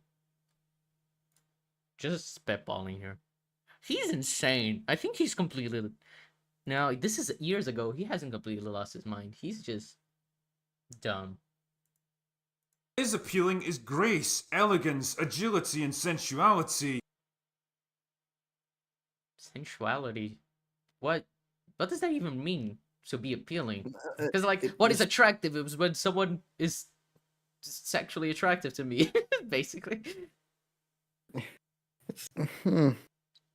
He's basically imagining his dream woman and saying every woman should be like that. Well, yeah, because he's a straight white man, and he thinks the way he sees the world is the way everyone sees the world. I. Ugh. If men are bulldozers, then women are sports cars. Fast, agile, and sleek. Each gender does best when they play to their strengths, and for Each gender does best for the place of their strength. Oh my god, I hate this binary view of the fucking world. Women are supposed to be this, men are supposed to be this. Yes, that's the only way to see the world. Don't break out of your assigned boxes by society that are based in nothing other than our stupid standards that see women as less valuable than men and therefore not as worthy of doing the things that men can do. They're not as strong because we say so. They're not as fast because we say so. Fucking Christ. women, that's exactly where they lie. Movie directors have known this since the dawn of the industry, and they understood exactly how to appeal to it. Is it manipulative and exploitative? Absolutely. In exactly the same way that shirtless Chris Hemsworth is manipulative and exploitative. Hey, okay. So Oh. he did prove I was wrong. That's good that you understand that both are an issue. Well, both are an issue in the sense that you find both okay, but they're both exploitative. So I don't know. It's okay, but it's not. That very good point, Drink. You're saying like they're both the same, but it's like yes, that's the issue. Yeah, they're both the same. They're both bad. That's the idea, mate. Basically what movies are all about. The problem is that when you reverse that strategy and have women try to copy male characteristics, they usually end up looking exactly like what they are. Smaller, weaker, and Male characteristics are when teenage girls. Male characteristics are when you're 16. Yeah. Being 16 is such a male thing, man, bro, for real. Women are never 16. Is They go he- from 50. Is he they go only from- saying this because fuck, what's her name? It's Iman. Fuck, I forgot the actress's name. Miss Marvel. I'm going to Google it because all of you are Yeah. Villani. Iman Villani, thank you. Iman Villani, is he saying this because she's like not thin? Is that the entire point he's making? That's probably it, right? Probably. Like I saw people saying that she doesn't really work out, like, and as like a reason for why. And Why I does, don't why, know. I don't think she should, because that would be awful for her mental health and physical health in terms of, you know, just eating habits that are completely destroyed and made awful with this industry, especially with superhero films. So if she doesn't actually work out and do shit like that for Marvel films, good for her. It is gonna have a very good, much better impact on her mental health than if she did. But also, like, she shouldn't have to, especially when her powers have nothing to do with her physical prowess. It's just, you know, like, basically the Green Lantern ring is what her powers Yeah. are. So silly. And like even in the comics, when like her powers are different, where she like shapeshifts and that, like her whole arc in that is accepting her for who she really is. Like it isn't about having the perfect body; it's about accepting her body as it is. So like either way, working out wouldn't be necessary. Yeah. And then obviously we have Captain Marvel, who has short hair, which obviously only men have short hair. That would women with short hair. That's absurd. And then Monica Rambeau, who Who I is don't know. The only thing I can think of that he wouldn't like is something that I think if I said it, he would say that I'm stupid, that I think that he's not racist. But what? She looks she looks good. She looks normal. I don't even know normal. She looks she's not- conventionally she's an- attractive. She's just not white. she's an objectively attractive woman. It's just What could be the what? Like what is the because like what he's saying is like the way they dress these characters, the way they they're not uh, like their bodies are like usually graceful or whatever, and then that just kind of you know feeds into the idea that black women are less of are less human and less of like women than white women because black women are seen as more um stronger and more like men in a sense, which is just historically a thing that has been the case, and that's like the way he sees her, I guess, because it's just Monica Rambeau, a character with her normal hair, wearing a shirt, a bit tight fitting, I guess, because she's at her job she needs it requires some exercise, and that's it. Like there's nothing about her in this photo that really screams out to me as anything that he would take issue with. And so it just leaves one conclusion that's really, really bad on Drinker's character. Mm-hmm. Yeah, Iman Vellani is also not white, right? She's Yeah, she's. Iman Vellani. She is she's Canadian actually. But I don't know. Oh, Pakistani origin. Yeah, there's also the expectation based on people looking white. Comfortable pretenders desperately trying to be something they're not. And believe it or not, people can see through that kind of thing a lot more easily than you think. So I guess what I'm saying here is, be careful what you wish for, Scarlet. Stripping your female heroes of their femininity and attractiveness might eliminate that pesky male gaze that you seem to find so problematic all of a sudden, even though you totally didn't 10 years ago. But it also Why do you think she didn't? Like, genuinely, where's he getting it from? The idea that she never cared about the male gaze before. I don't get it. takes away a pretty vital component of what makes them so appealing and interesting in the first place. And you may just find that without it, well, people just aren't that interested in you anymore. That's the issue, Drinker. That is indeed what she's complaining about. Yes. Anyway, that's all I've got for today. Go away now. Well, that was fun. So we started off with him misunderstanding business and supporting a racist, transphobic, homophobic governor of Florida, and then him misunderstanding the issue of sexualization and being extremely sexist. And now what we have, which is the last one in store, is something that I wanted to cover because it relates to a topic that we're all very interested in, especially this month, because in 15 days there's a new Doctor Who episode out. It's about Doctor Who. Yay. Are you ready, Jeb, to hear Drinker talk about Doctor Who?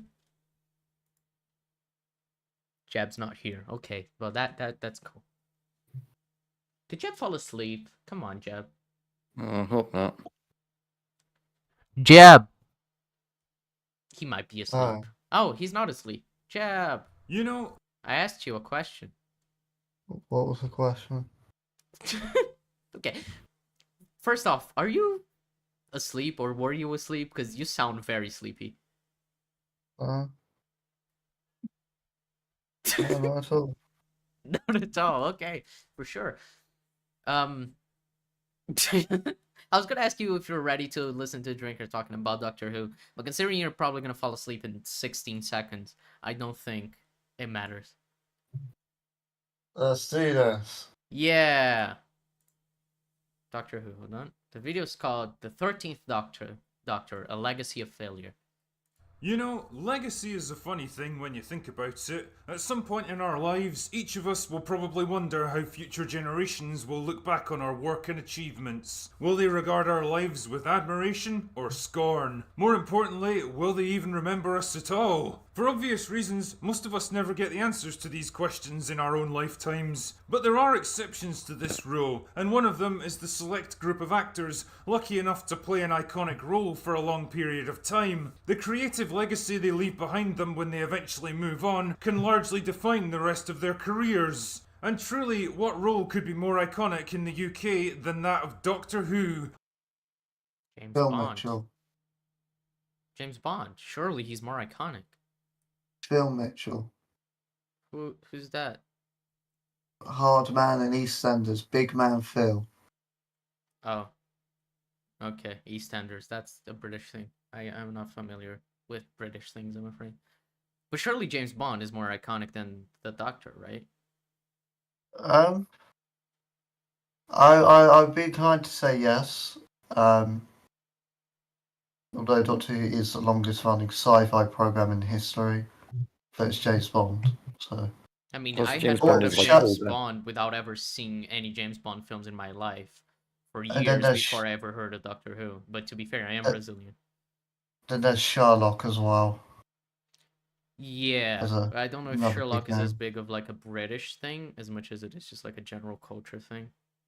But all the stories came from Britain and all set in Britain, so I might be mistaken, but he's like the most, in terms of characters who've been played by the most actors, it's Sherlock Holmes, like, because he's been around for a long time. Okay. yeah, probably. I mean, yeah, the Interesting, Doctor in a few ways was based on Sherlock. interesting fact about Sir Arthur Conan Doyle. One, he was a goalkeeper for my football club, and two, he wrote one of the stories in Portsmouth. Yeah, so cool. We love Portsmouth. Yeah, Up the Pompey. Right, Jeb? yeah. Yeah. One of the longest running shows in television history. Only 13 actors have been chosen to Not entirely true. No. That's No, 14, more than that. mate. Yeah, this is 14. Like the ones he's showing on screen is 14, right? Because there's Yes. the He's War just Doctor. ignoring John Hurt. Yeah. 4, 5, 6, 7. Yeah, it's 2 rows of 7. Is he? And then Can he not count? you've got technically Richard E. Grant played the Doctor at one point. Rowan Atkinson has. Yeah. In skits and stuff. And Yeah. I think like a obviously lot of people have played it in like sketches and such. Like Yeah, but it I don't know if hasn't you would been count just that. the central. But I don't know if like- you would count sketches and shit like that, though. I mean, there's also David Warner. He was the Doctor in the Unbound Big Finish series. David Bradley, obviously. Oh yeah, that is true. He has played the first Doctor. And there's someone else who played the first Doctor when William Hartnell was too ill. Can't remember his name. And Richard Herndl, I think he's called. Something like that, Yeah. Hmm. Yeah, Even and then, if then he's you- just counting the main actors, he's still wrong. Yeah, he is. And He then said there's 13, it's 14. what's that name? Peter Cushing as well. Oh yeah, he technically played the Doctor. He played Doctor Who in the '60s movies. Yeah. play this character in the past 50 years, each of them bringing something new and unique That's why you're showing Sasha the One. That makes sense, Drinker. to the table, and each of them forging their own particular legacy. For example, Christopher Eccleston will be remembered as the man who successfully brought the show back from a decade-long hiatus. I think As long as a RTD. decade. I think RTD I mean, is gonna be the one remembered for Yeah, that, not actually, Eccleston. when I was watching Doctor Who Confidential, it's actually Eccleston was only on because it was Russell T Davies. Like he went on because he had worked with Russell T Davies before on The Second Coming, and it was like he's working on Doctor Who, perfect. So again, it's not on Eccleston, although he was a big part of it. Yeah, it's Also, just like I don't think the general perception is that Eccleston brought it back. It was that RTD brought it back. Like Doctor Who fans know who RTD is. General people know who RTD is. Like the people who have Like- written for Doctor Who are actually really well known compared to like other shows where people usually only know the actors. just add as well. If he's saying it's a decade old, he would be right if he's talking about Richard E. Grant and the like, which would contradict his previous point even more about previous Doctors. What If wasn't not, didn't Phil come out in '96? No, no, that was the Paul McGann TV Oh movie. no, This it was in '89. yeah, two movie release date. That was 96. It I was guess. '96. I mean, you can technically Yeah. see it as a hiatus, but officially the show was Yeah, it cancelled was in '89, and then '89. Yeah. the movie was Yeah. to, I guess, restart the show over in America as like a rebootish. So it's kind of a show, but it's like it doesn't really count as part of It's weird. It's canon, but it's not like part of the show. I guess I could put it. Eighth Doctor as a character is canon and some of the events, but the actual film isn't. It's like there's an alternate version of the events, basically. Is Yeah, how pretty I much. see it. David Tennant invested the character with new energy and passion, elevating the show to the very peak of its popularity. That's not true. Peak of its No, popularity Matt was Smith during. was the one who got yeah. to its peak popularity. Yeah. And also, like, I don't like the way he says it, as if Eccleston didn't have like the energy like Tennant does. I think both of them gave their all to the role, just in different ways, because they're different actors playing different roles in a sense. Because the 10th Doctor and the 9th Doctor are quite different, because every Doctor is different from one another.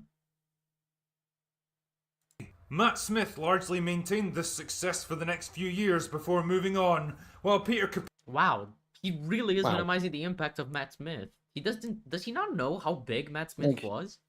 Like he was the youngest actor to play the Doctor. That alone is a huge impact. Yeah, and the show got insanely popular outside of the UK because of it. It's the most popular Yeah. show ever got.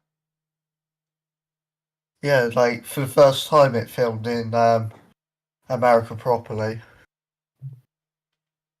Capaldi will be remembered as a talented actor who inherited a show on the decline, dutifully doing his best with what he had before being unceremoniously pushed out the door in favour of someone more diverse.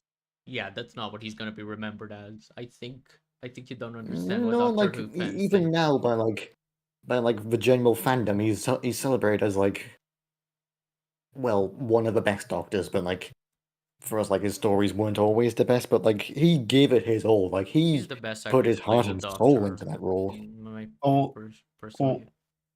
Also, like two of his stories just got top 2 in the Oh yeah, 60th anniversary polls, yeah. I'd like the top 10 Doctor Who stories.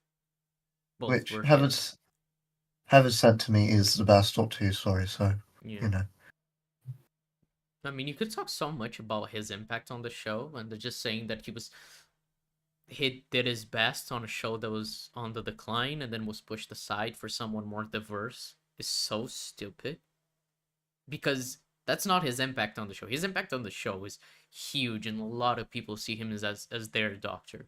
And in a sense, I kind of did too, because I started watching the show when he was on, and I remember watching series 10 as it came out, and it was quite fun to watch that and see Peter Capaldi give his all. Oh my god, a woman! Oh my So god, diverse! a woman doing a funny face. It's a woman! I'm a woman! Which brings me neatly along to the 13th Doctor, played by nobody's favourite actress Jodie Whittaker. Untrue? gosh, have you seen Twitter? Yeah.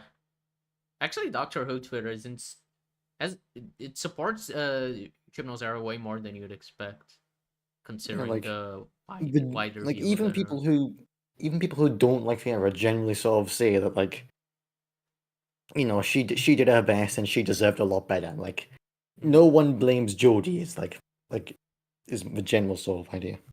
Jodie's our modern day Colin Baker if you had to make a comparison. Exactly. Like Colin Baker was absolutely shafted during his era, and like We're calling Baker the 6, higher right? ups of the BBC didn't help. Yes. Yep, he was 6.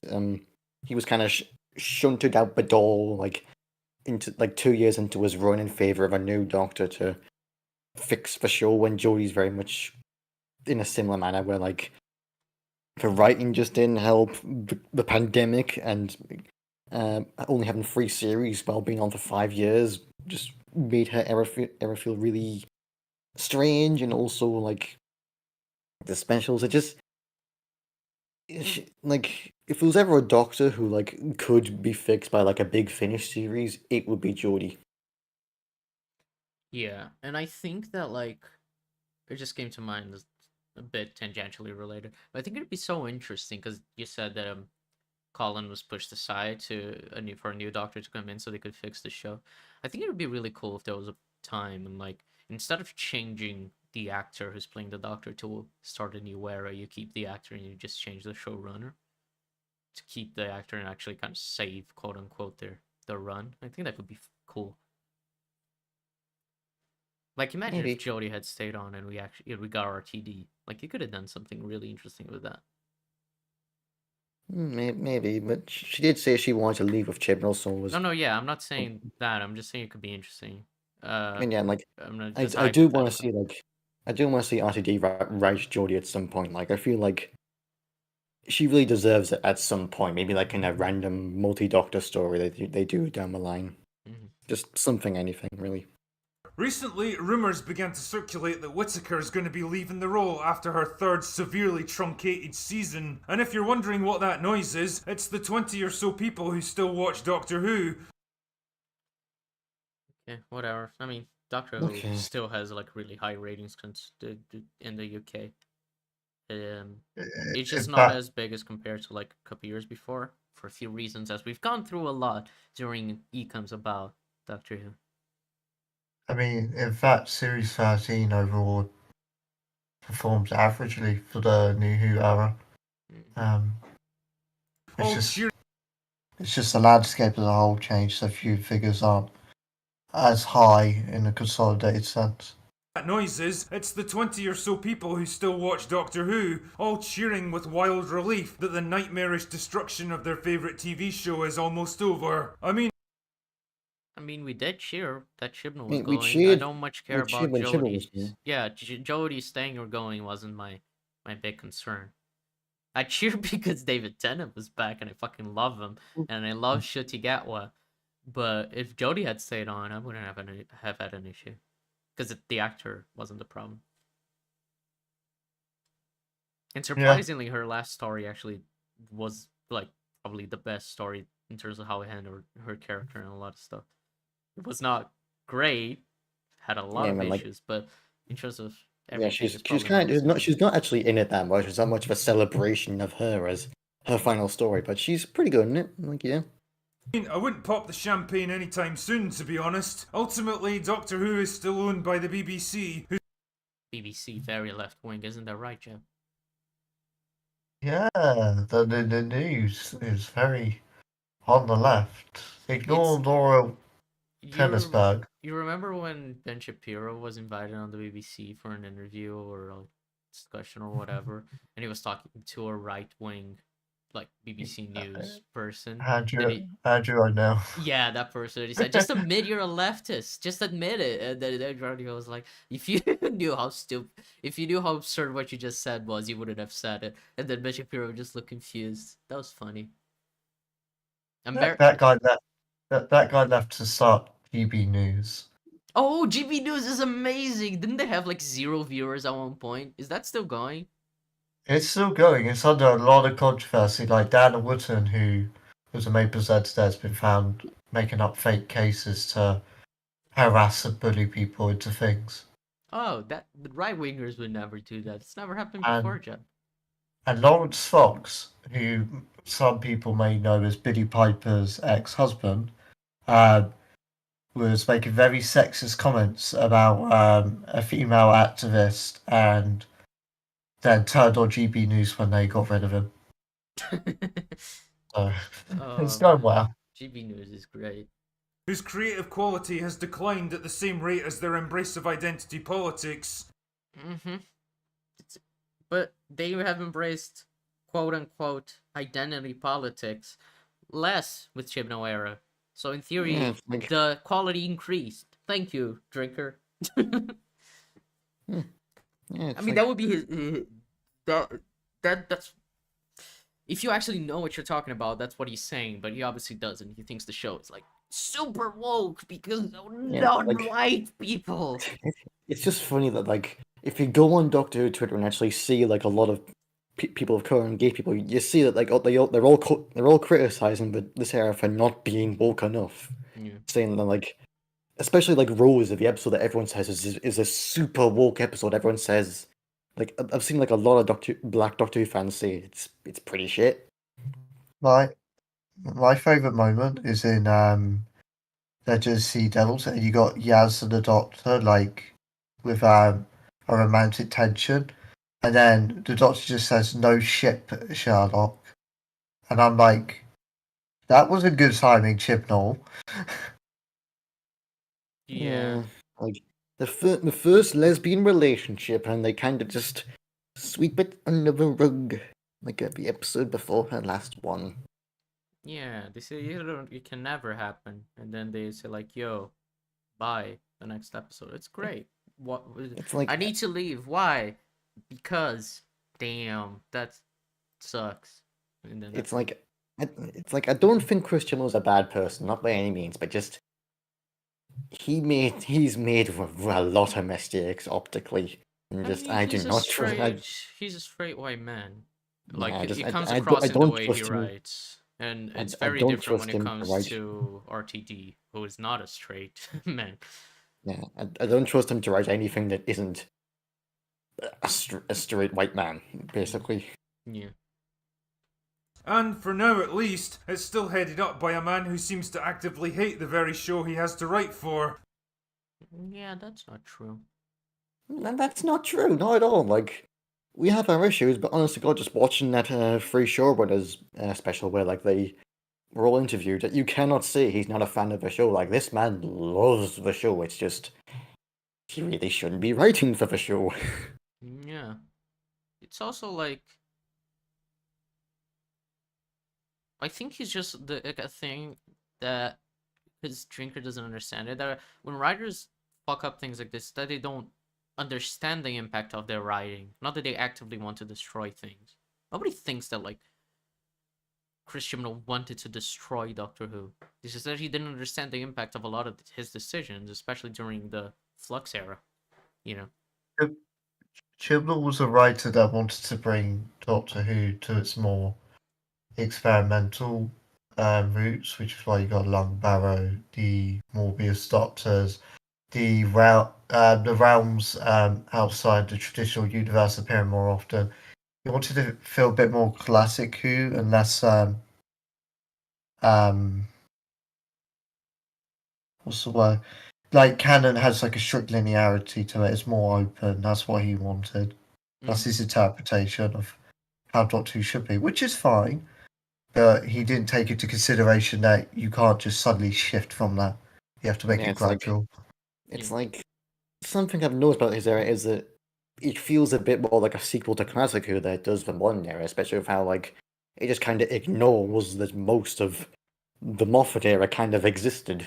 It just takes mostly villains and ideas from Classic Who and just sort of brings them over and has the occasional bit from R2D1 and just does them again.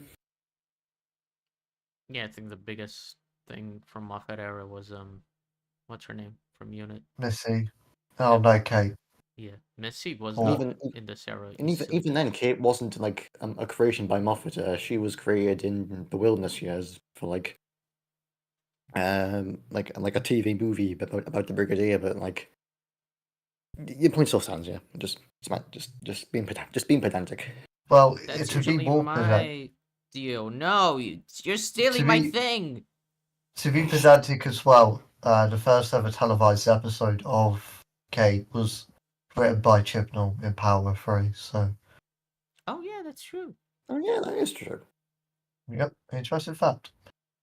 Not to mention the dwindling fan base that still watch it. So if you're expecting some kind of triumphant return to the glory days when Doctor 13 finally pisses off, well, you're going to be disappointed. It When did never it has work a so well? statement aged so poorly. Oh my god. Oh, that's amazing. All the Doctor Who on iPlayer, David Tennant, Catherine Tate for free specials, Shooty Gatwa, Tales of the TARDIS, more spin-offs. Russell Russell Davies back for, Davies, yeah. Back for like 4-ish seasons at least, is what he said, which is Oh Phil- we're man. back, baby. We're back. Phil Collison, Murray Gold, Judy Traitner, Bad Wolf in general, Rachel Talalay. Rachel Taylor, all these new talents coming in as well with a lot of pedigree behind them. It is Neil very Pat- funny that he thinks he would be disappointed, and then We- everything that happens is the opposite. We have the budget to get the likes of like Neil Patrick Harris in, and we could attract that talent as well. Hmm. Like, we're winning. We are. But hey, he couldn't have predicted the future, to be fair and balanced. When was this released? It was Out of before curiosity. Flux, so Ah, So okay. it couldn't have been like when like the announcements all started coming in. yeah. It is just funny how poorly that aged. But it did get me thinking, what exactly will the legacy of the 13th Doctor be once all is said and done? I mean, this is the Doctor who presided over a nearly 60% drop in viewing figures, not to mention some of the worst audience scores in the show's entire history. Oops. So what the hell? Good one. Very well edited clip. But anyway, the drop in viewership is just so it's what I said earlier. You can use numbers to lie, even though numbers don't lie, and that's basically it. Like, you're using numbers to pretend like the show was like dying when that wasn't the case. Like, the show is not doing as poorly as people think based on those numbers, as Jab has pointed out many times over the past 2 years on ECUM. And I don't even like the era. Yeah, it's just about being fair, and these people aren't, because in their eyes, get woke, go broke. So, they're doing worse than before. Haha, it's awful. Like, the worst you could say about the Chibnall era as a viewership perspective is that it prevented the ability to grow because of the fact that you had seasons coming out irregularly, but that wasn't through a fault of its own. And also the fact that you didn't really have any spin-off media and such. It just was restricted to the main show. So you couldn't have like a spin-off, introduce people to the main show, like with Sarah Jane, for example. So growth was very unlikely to happen, which the viewer figures do point to that with its consistent score. It's not increasing or improving. It's just staying the same. Yeah, and I forgot what I was gonna say.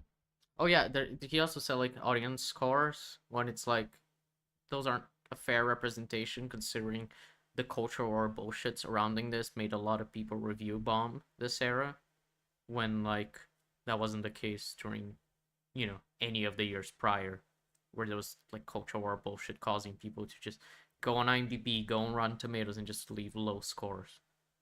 That's just like you need to understand the context surrounding it. there's only a few episodes where I look at them like I could believe that. Orphan 55 being one of them. Legend of Sea Devils another, but like a lot of the episodes I would expect them from a general fan to be middling at worst maybe. Mm-hmm. And then above average probably at best for a lot of them. Yeah. Hell happened? Where did it all go wrong? Well, for a start, they hired a showrunner who absolutely shouldn't have been allowed within 100 miles of a Doctor Who writing room. I agree with that. Well, I don't. On the basis I like that his ideas. on the basis that one, Chibnall can write good stuff for Doctor Who and has done, but the problem is he needs like a showrunner to obviously preside over him, and he has written good stuff for Torchwood. A lot of people just neglect Torchwood, something that he managed and helped RTD with, but that being said, he should never have been showrunner. He's like the wrong pick. He can't showrun. Yeah. It is a job that requires a lot and that not everyone can handle, and RTD made that clear in his book. Yeah, even Moffat like started just losing his grip because of Sherlock. Yeah, he was doing 2 shows at the same time, which is not great Yeah. for him and his mental health and just productivity. Chris Chibnall pretty much exemplifies everything wrong with the modern BBC. He's a man of modest talent with only a passing knowledge of the show he's supposed to be running. That's Oh no. untrue. No, I That's definitely a wouldn't lot. say that. Out of all things, I would never say that about Chris Chibnall. He's like one of the most knowledgeable people. I mean, I'll give him would you that. really say someone who doesn't have a knowledgeable history of a show would know about the Morbius doctors and the fear that they were all the doctor?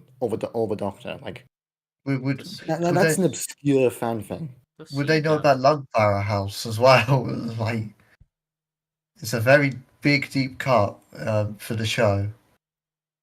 Yeah, I don't think. I think the issue is Drinker is a modern Doctor Who watcher and a casual watcher at that, and his view of the show is one from outside of the fandom, so he doesn't understand or know enough about the people that are working in it. Like you two are saying shit relating to Classic Who that I don't know because I've never watched Classic Who and I'm not as invested in Doctor Who as you two are, even though I really do enjoy the show. And so you understand that he understands and knows a lot about the history of the show. But like you can't just say this shit without actually knowing, without doing like your research, which he clearly hasn't done. He was also part of the Doctor Who fan club, which is literally where that clip of him criticizing the show comes from. Oh yeah. Like, Who seems to view every creative endeavour as a chance to shove as many progressive intersectional No.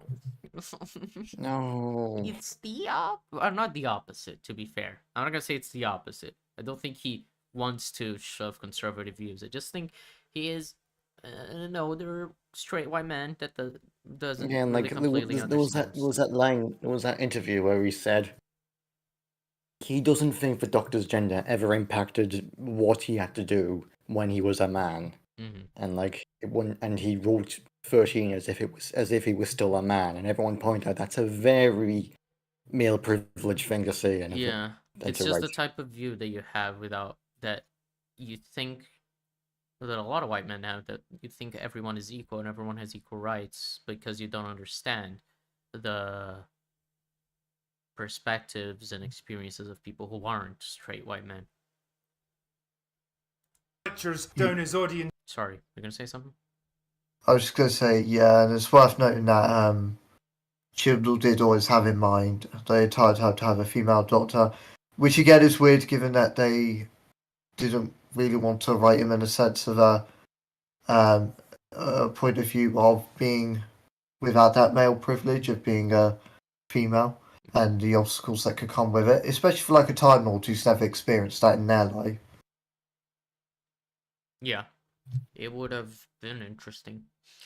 And it's why I think the first female Doctor should have been written by a woman. But regardless. His throat as possible, things might still have worked out if only he'd been supported by a strong writing team with deep knowledge and passion for the show. Unfortunately, what we got instead was a motley crew. Oh no, he's being racist again. You seeing these people? They aren't white. Well, some of them. Also, like, I don't know their like background, so, but I'm certain that a lot of these people are into Doctor Who in some fashion due to how wide reaching it is. I mean, just being a writer in England, you surely understand or have watched a little bit of Doctor Who over the years. It's just such a huge cultural thing. They obviously have got to know at least a little about it. Is he okay? Is that Valerie Blackman at the bottom right? I don't know. That can't be. Why? I think I think it is. I think she's one of like the biggest British authors, especially in terms of exploring social and ethical issues, especially around Black culture. Like she's very famous for doing it and being very successful for doing so with her writing. I'm pretty sure that is Mary Blackman. Have I gone insane, or is the top right Rachel Talalay? It's.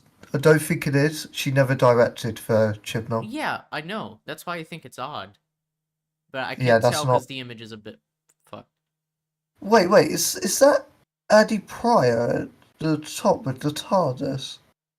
That can't be. No. No. You need to Please don't. explain it, Jeff. I don't understand. I don't know if it is. This is the problem because he hasn't said any names. Eddie Pryor is one like the casting directors for Doctor Who, and he's been around since the first ever episode. That can't be Eddie In Pryor. 2005? Yeah, I don't think that is I don't think that's Eddie Pryor.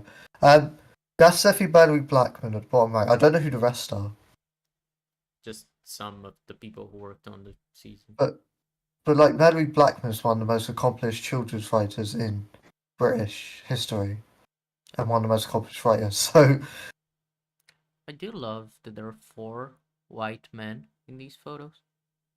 yeah. And then he's like, so woke. So woke. Crew of mostly talentless nobodies hired because they Nobody's job. Mallory Blackman. If you think Mallory Blackman's a nobody, you don't read literature, I'm afraid. He's a book writer, Jeff. And yet, that makes it very embarrassing. Let me look at what Mallory Blackman's won. Drink hasn't won anything, just to be clear. I hope not. The Eleanor Farjun Award, which is the British children's books given to someone whose commitment and contributions seem to be outstanding, and the Pen Printer Prize for courageous writing, and what other stuff has she won? Jesus, she's won a lot. Okay. She's a nobody. You get, yeah, she's a nobody. She's even won, even like Rosa, because she helped write on it. Although Tibble led it, she got a Hugo Award. She was won BAFTAs as such for Pig Heart Boy. So you know, a nobody. tick the right demographic box and The right demographic box. There are 4 white men in this photo. Am I going insane? spouted the It is. correct political opinions. And shit, man, did they love their politics. Especially politics rooted in present-day social justice movements. Doctor Who fans were used to their show exploring the furthest reaches of time and space, introducing outlandish races of aliens, Outlandish. Why do you say that while showing the Doctor fighting a war against the Daleks, who are obviously based on Nazis? Are clearly, and have always been, based on Nazis. Salt and pepper shakers. Because them. Oh my god. defying technology and strange new cultures. Instead, they now found themselves in 1950s America. Because the show has Oh my never god, gone a show back about in time travel. Series 1 had Charles Dickens. Also, like The the shit's- show, like the original concept of Doctor Who in the '60s was an educational program. Where they Yeah, you mostly go to went the future to talk about to historical. science, and then go to the past to talk about historical shit. Well- They didn't introduce like other planet stuff until like later into the series. Well, how we're going to break it to Drinker that they never leave Earth's orbit, or like an Earth, like parallel Earth in the Simon 2 part, until the U2 part of the Impossible Planet, the Satan's Pit. That is the first time they go away from an Earth. There's no Earth. New Earth is still technically an Earth. I mean, yeah, it's just the future of Earth. It's just the Yeah. 16th Earth, I guess. It's an iteration of Earth. Okay, true, fair enough. Then yeah, like Impossible Planet is the actual first like proper, alien planet stuff. Yeah, fair enough. Yeah. Or 1940s India. I hate it when the time travel Is he show going goes to say back in time. Is he going to say modern day? Please don't say modern day. Or fucking present day Sheffield. Ah, he said There present. we Let's go, go. there we go, He said there we present, Jeb. go. He said a different word. Oh, I do also hate that they're going to Sheffield, man. Fucking shitty city. Am I right, British people, that know if I'm making a good joke or not? They go back to their families. Yeah, Like, thanks, you Zod. know- Fuck Sheffield. It's not like I literally watched like the the confidential episode on why RTD wrote it so that they always go back to Earth, and it was to ground the characters. Because if you don't, it gives you like a sort of thing for Rose to care about and for a bigger cast of characters to care about. Yeah. It's not just for the sake of being on Earth. You have a reason for it. And Yeah, I mean, Drinker, for this some episode reason, itself, wrecked in the UK. Don't we have like Yaz's family, and there's like a few Yep. things about that? Yeah. Like, isn't the plot Yep. started because someone that lives close to Yaz's family sees the spider or something? Yep.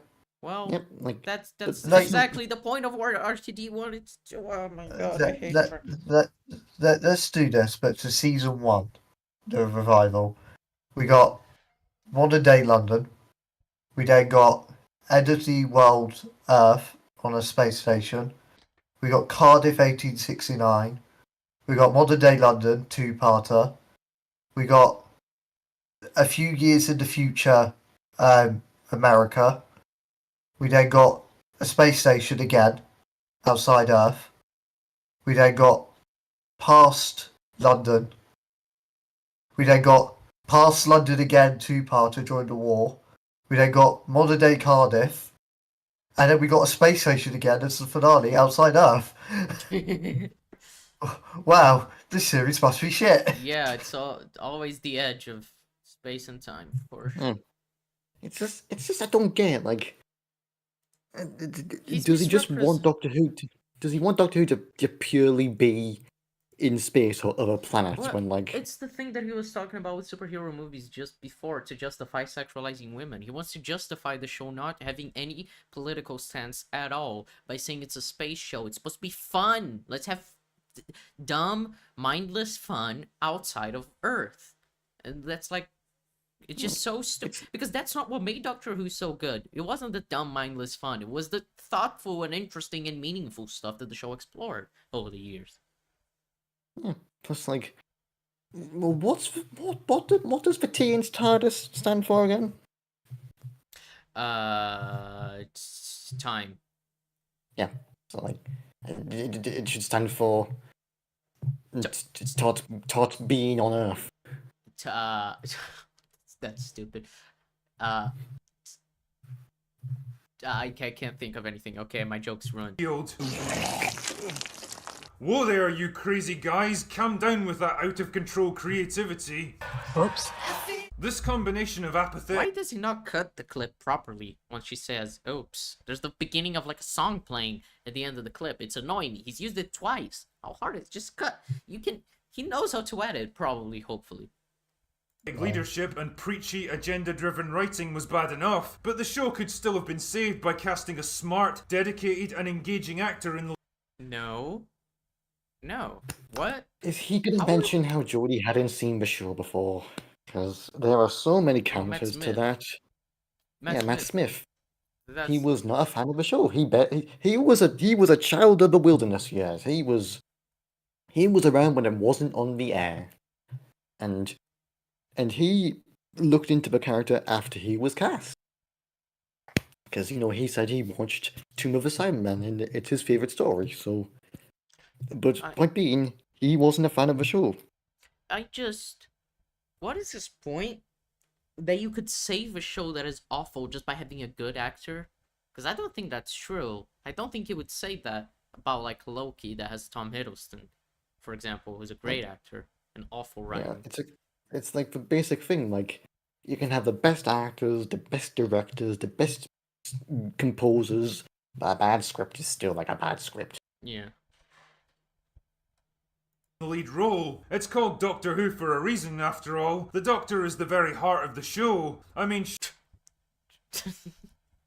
It's called Doctor Who for a reason. That's such a stupid thing to say. The Doctor is the heart of the show about the Doctor. You're so right, Drinker. You've identified that the titular character is indeed the main focus of the show. Well done. It's like saying Daredevil is called Daredevil for a reason. He's the heart of the show. Yeah, it sounds stupid. It's whatever. shit, Peter Capaldi managed to polish the creative turd of his final season with The final season was his best Final season. season? Oh yeah, I forgot. These people think his final Yeah. season is woke and was like awful compared to his previous two. I completely forgot that these stupid people think that, even though Series 10 is the best series that Capaldi was in. Jesus Christ, Drinker, how can you be so silly?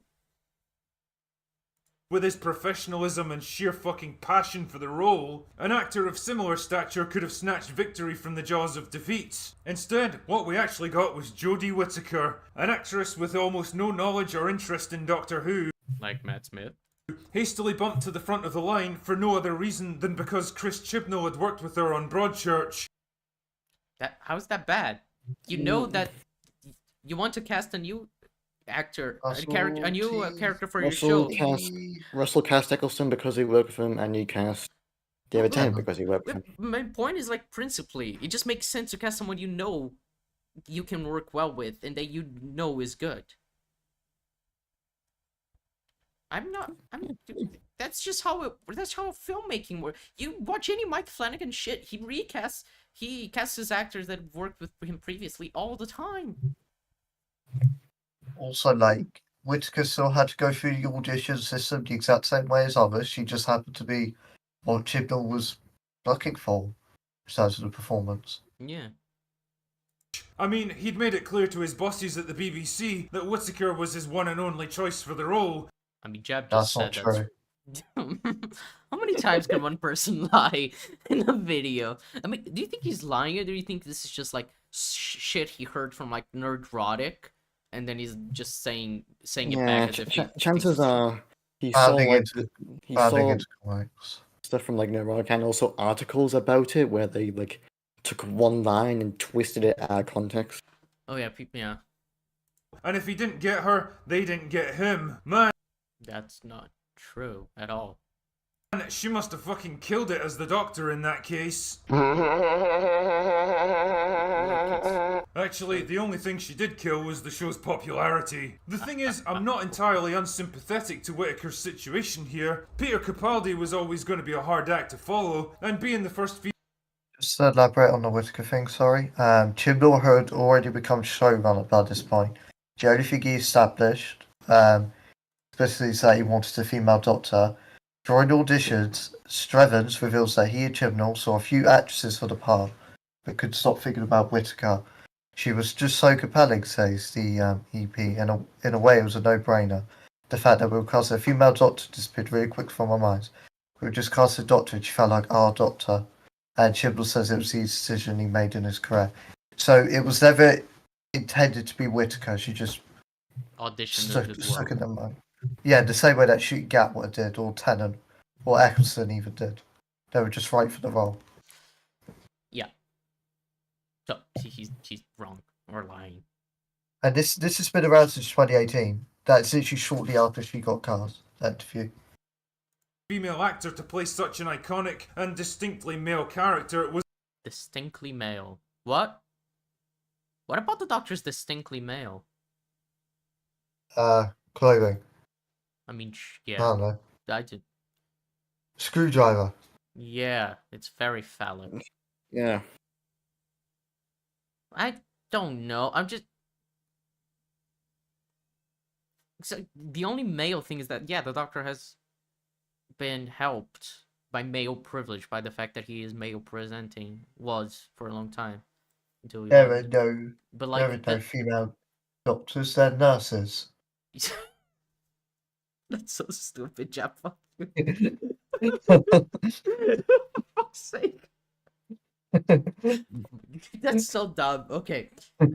Anyway, but it's just because the Doctor has never been played by a woman, but there's like a consequence of the Doctor being male presenting rather than the Doctor being distinctly male. I don't know, like there's nothing about the Doctor that screams he has to be a man all the time. They can be any gender.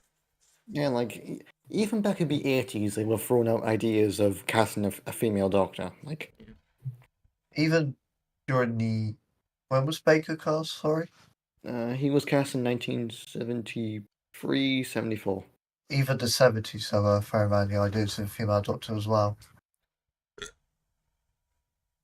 was an even tougher prospect. There was inevitably going to be skepticism from the fan base, and accusations that Whittaker was just another untalented diversity hire. unfounded accusations based on sexism. But yeah, there were going to be things like that. By an increasingly partisan organisation that cared more about filling quotas and lecturing its audience Yeah, the BBC is very partisan. It's very leftist. Oh boy. on the evils of modern society than actually providing quality entertainment. But the thing is, she could have silenced her critics pretty quickly and effectively by doing some really simple stuff, such as being humble and grateful to have landed such a prestigious role. She It was. was. She's. Let me get the interview.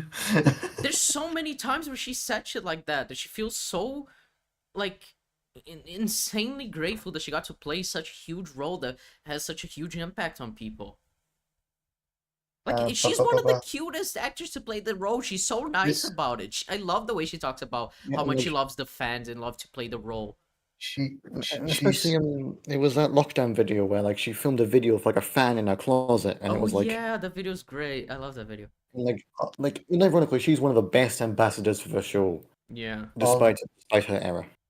On the 13th of July 2018, when she was first cast, she was asked, has she experienced lived up to her expectations so far?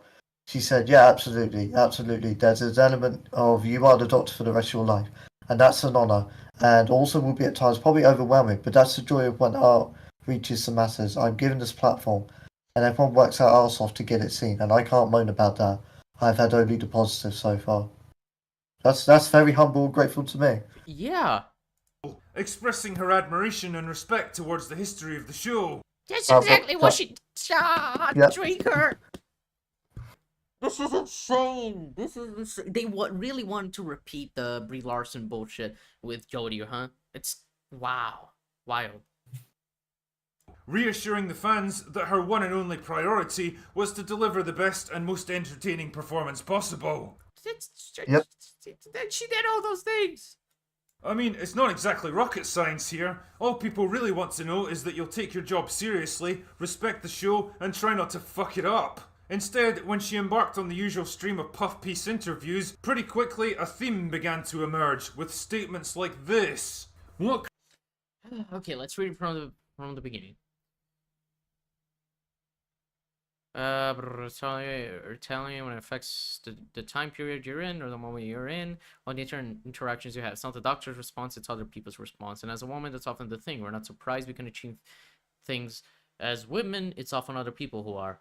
Now, I had the same thought after watching the premiere. Modern day Britain is one thing, but if the doctor materializes in European Dark Ages, exactly what Chris wanted to do, particularly in the casting of the stories, reflect the world we live in today. Very often, we're only seeing stories being told through the white male gaze, which is true and was still true with Chris Chibnall, but whatever. That's what Doctor Who always celebrated. The backlash is always the thing that gets focused on, but really it's so small, and also for a true fan, they know it's not warranted.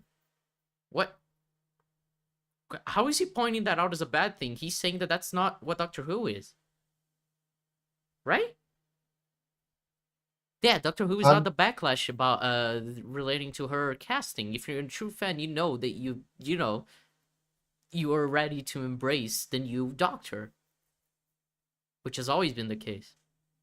It's one thing to have an anonymous Twitter bot spew stupid misogynistic stuff about your casting when a former Dr. Peter Davison says he has doubts because it's a loss of a role model for boys. Does that give you pause? I feel for him because I feel he was misrepresented. I don't think it was a true reflection of what he was trying to say. Regardless of what was said, the mythology of boys can only look up to boys, whereas women are expected to look up to men. It was never a question that our role models are men. I mean, that's a good point. You know, the boys are losing one of their role models, but women are expected to not have any role models, so they only can look up for men. I don't know. Everything she's saying here seems reasonable to me. I don't understand. The first paragraph is likening the Doctor's character to herself, so no issue. The second paragraph is be respectful to the fans, and also saying how the show has been seen through a male gaze, which it has because you have male doctors, that just happens. And the third paragraph is literally defending a former doctor, but also making the point of how there's a contradictory statement to removing male role models, but not including any for female. Yeah. Like, all of these are like completely logical statements, None of them are trying to enrage the fans at all. If anything, it's making very clear the fans are not the issue at all in any of this. Yeah, I mean, she said for a true fan, they know it's not warranted. That's not what fans are. The people who have the backlash, it's not, the average person who watches the show. It's okay, Jokey. You're not a true fan anyway. I mean, yeah, if they help. you never were. Chris wanted to do, particularly in the cast and in the story, is reflect the world we live He's zooming in and it's cutting out the shit that's on the side. Drinker, do you not know how to edit a video? in today. Very often, we're only seeing stories being told through the white male gaze. That's what Doctor Who always celebrated. Nice one, Jodie. What a way to ingratiate yourself with the fan base, by insulting everything and everyone that came before you. Yeah, that's exactly the opposite of what she did. She mentioned a lot about the other side of it, the history and the fans, and that the true fans aren't, the awful people. And trying to cast yourself as some kind of divine savior that's going to lift the show. She also did not say that at all. She just said that Christian was trying to shy away from doing the same things that related to the white male gaze as before.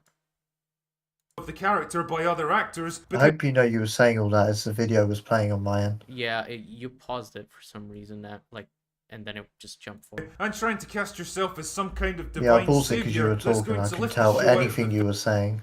Oh, okay. festering mire of sexism and misogyny it's been trapped in for half a century. You go, girl. Then came a string of other embarrassing admissions, like how she refused to do any research on the show, or That's not true. Didn't Chibnall No, say that tell her not to? wasn't. Yeah. Chibnall said that she should go in with her own idea for it.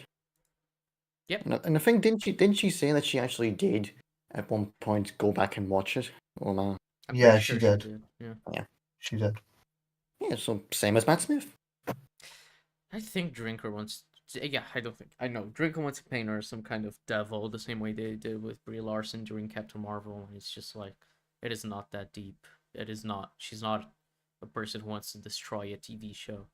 She's just a person who was handed a role and she's working on it. There's like not much to say about it. It's very boring, Yeah. but they want to make this cultural war shit.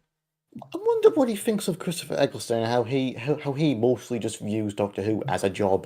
Like when he came back for Big Finish, like someone asked, "Oh, why'd you come back?" and he mostly just said, "I needed the money."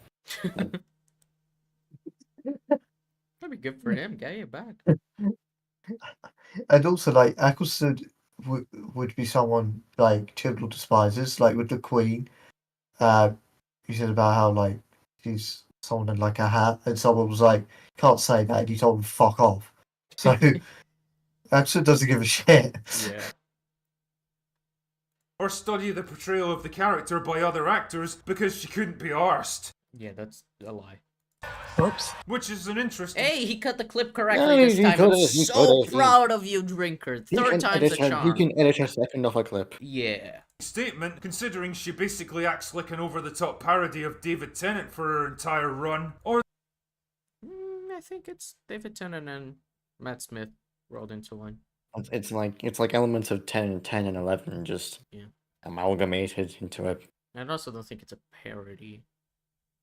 But it's hard to describe it. It is a bit of like an exaggerated idea of what the Doctor should be like based on like what's popular rather than who the Doctor is.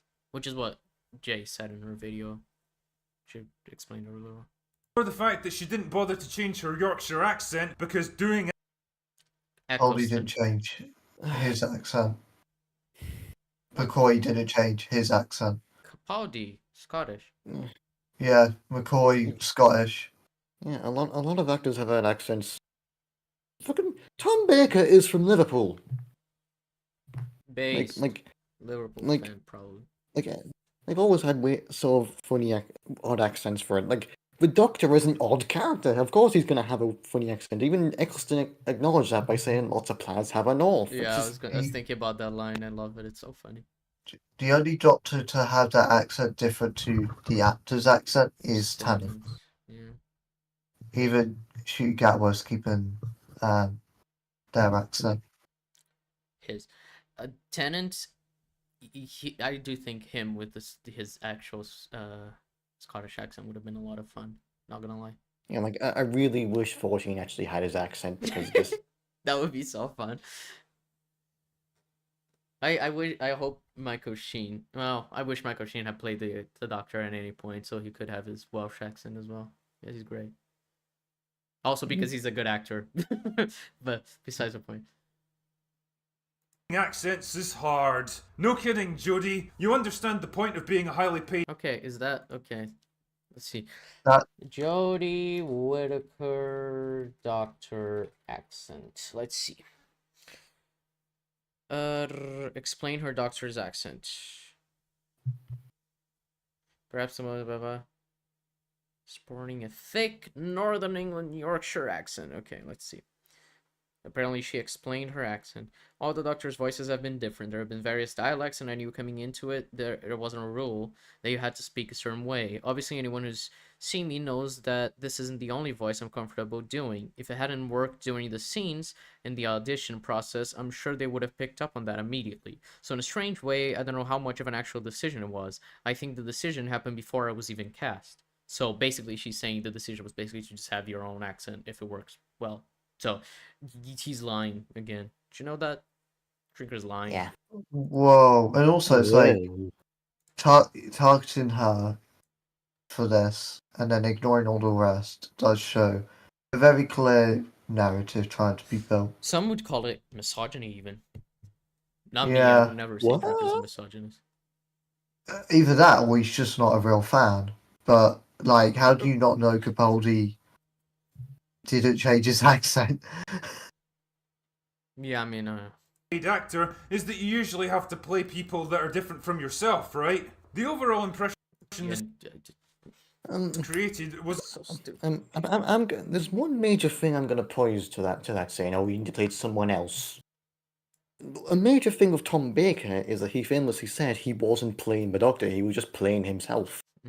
Well, a his huge part Doctor of was acting just is just expressing yourself in ways that are consistent with the character you want to explore. And in a lot of ways, it's showing yourself. I don't think acting is just pretending to be other people, because I think that's really reductive of what acting is. Yeah. But I don't think Drinker respects acting as an art form, as he Yeah. should. It's like like my point being like Tom Baker famously didn't really act that much. It was mostly just him expressing himself through the Doctor, and like he's regarded as like one of the best and was the best for a good 30-ish years. Hmm. yeah, like even Davison during his initial interviews, he wasn't trying to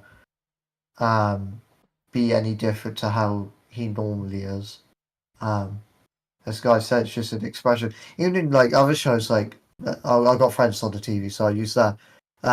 Matthew Perry, with Chandler, he just played himself in a more exaggerated Yeah, I form. mean, he auditioned for Joey, but then they saw that he fit perfectly with what they wanted to do with Chandler and his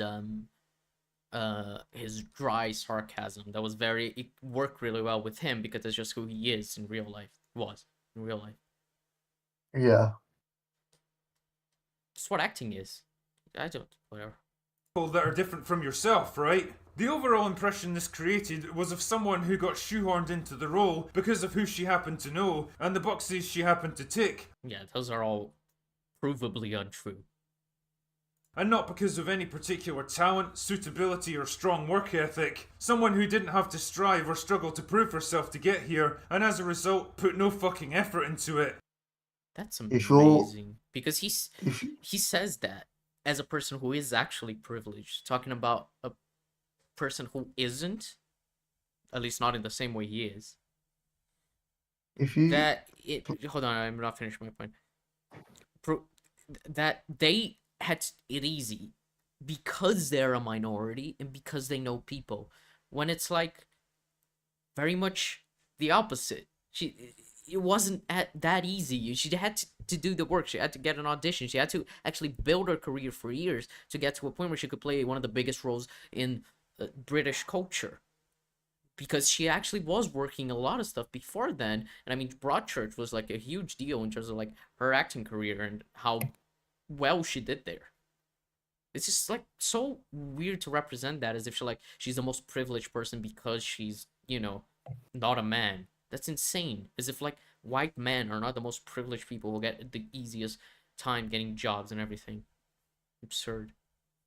Then just sorry, Jeb, you can go on. Yeah, I was just gonna say, like, to say that she's done no work into being a doctor. Anyone that plays the Doctor has one of the biggest workloads, at least in British media. And the added challenge that she had is unique to any other Doctor. The fact that she had to try and do it all during a pandemic. All that, like the constraints around filming, the constraints around trying to learn even her lines on a basic level, trying to do press releases, interviews, all sorts around that pandemic aspect. Like the series never went out. It was that challenging. And then you got your post career where Doctor Who just follows you forever, and every Comic Con you go to, anywhere you go, people will want to go to you for Doctor Who. So you're always the Doctor in some capacity. That requires a lot of work ethic. Jodie absolutely just demonstrates that. Yeah, exactly. She seemed to just show up, unprepared and unapologetic, with an irritating sense of entitlement and a big old chip on her shoulder. And He's just completely making shit up about her. I'm actually baffled by how much he's just making shit. I think this is more even than Brie Larson, because Brie Larson, they actually had, like, her being a bit awkward in interviews to use. This is nothing. This is based on nothing. Just voices in his head. of course, she was more than happy to blame any negative fan reactions on the usual mix of isms and phobes, fanning the flames of resentment and division across a fan base that was rapidly tearing itself apart. What does this When Where's did the she do evidence? that? Yeah, I was Where's the waiting for him evidence? to give an example, but he didn't. remind me of? It's the same trite, worn-out argument that's been used in Star Wars, Star Trek. Yeah, that's the point you just made. Using Ryan Johnson is the point. Why are you repeating the point you just made, Drinker? Okay, this is just video making now. That's bad. The MCU, and God knows what else. If you don't like the garbage we've served up, then clearly you're the problem, not us. The end result of this unsavoury mix of bad writing, worse acting, divisive pandering. No, her acting is not worse than the writing of this era. And I don't think she acts really well, but I don't think through her fault.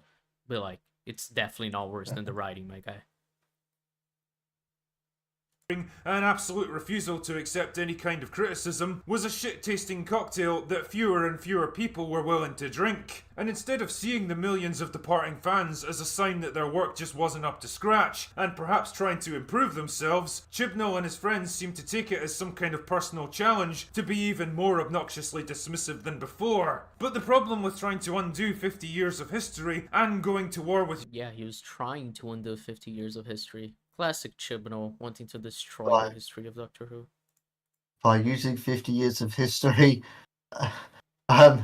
as, you know, the catalyst for his story. I mean, he used You the know. Sea Devils, my guy. He clearly cares about the history of the show. Literally, when the Doctor needs to break out the Master's,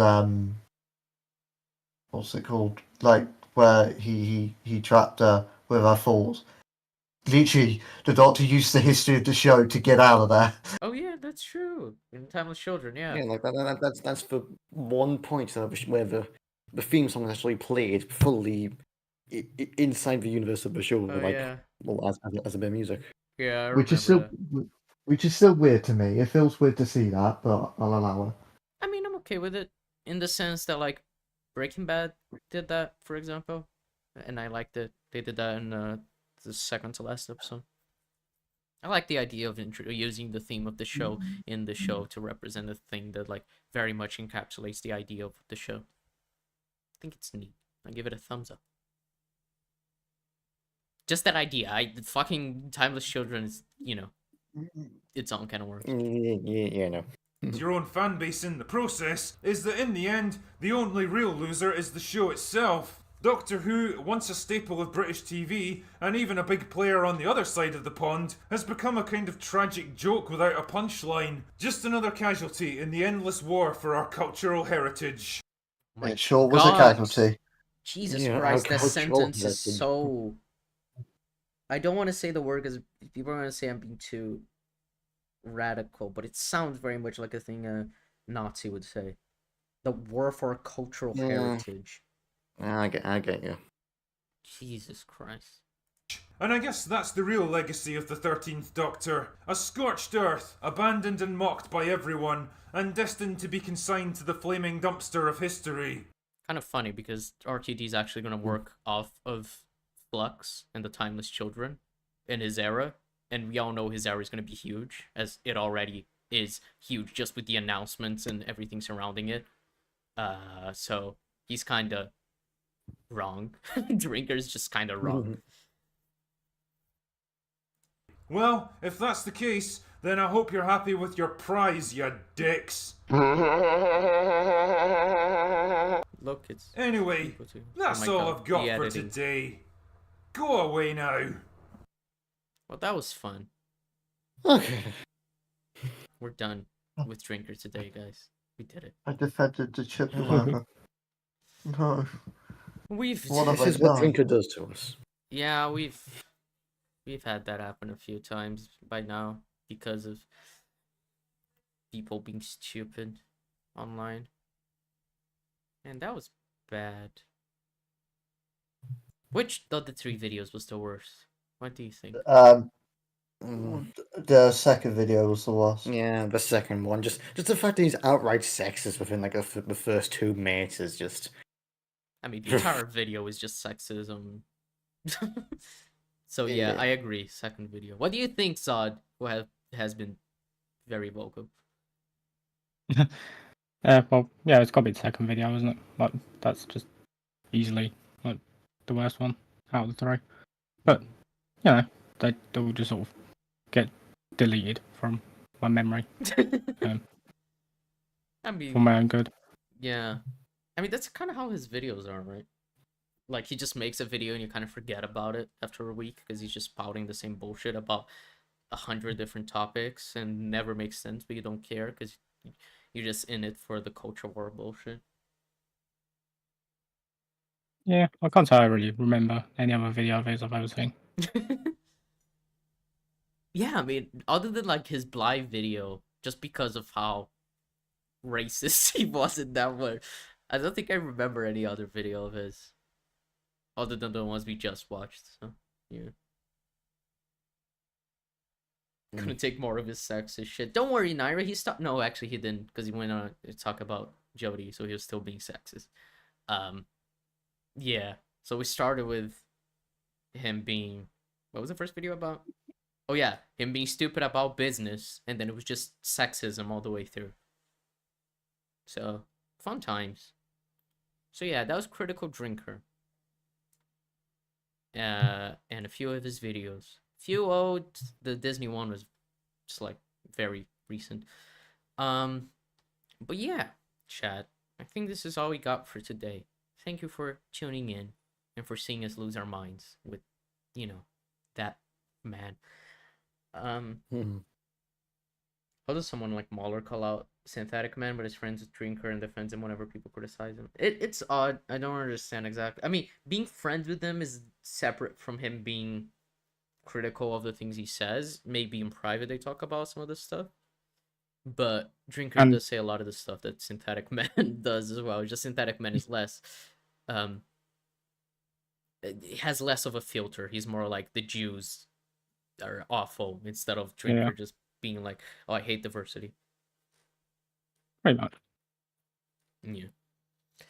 But yeah, that's it. Thanks, chat. We'll catch y'all next time where we drink Jeb's blood live on stream. You know what? I don't know. What? You don't want your What? drunk? I didn't hear what you said, Jeb. I said, you Did know you- what? I'll allow it. Oh, okay. I heard you say, what You- drug? Oh, got it. So You sounded a bit like me there. yeah, it was a very thin way of speaking. This way that only she can understand herself. Remember when you had to subtitle tin in the Yeah, where in the world? before the Flash videos, I said, "Oh no, it's a slightly out of focus bench," but it sounded like. Yeah, it's fun. Anyway, see y'all next time, guys. Gold face and stuff. Goldface. Bye-bye. Gold fees. Oh, thank you. Zod. Goldface. Yeah. Yeah.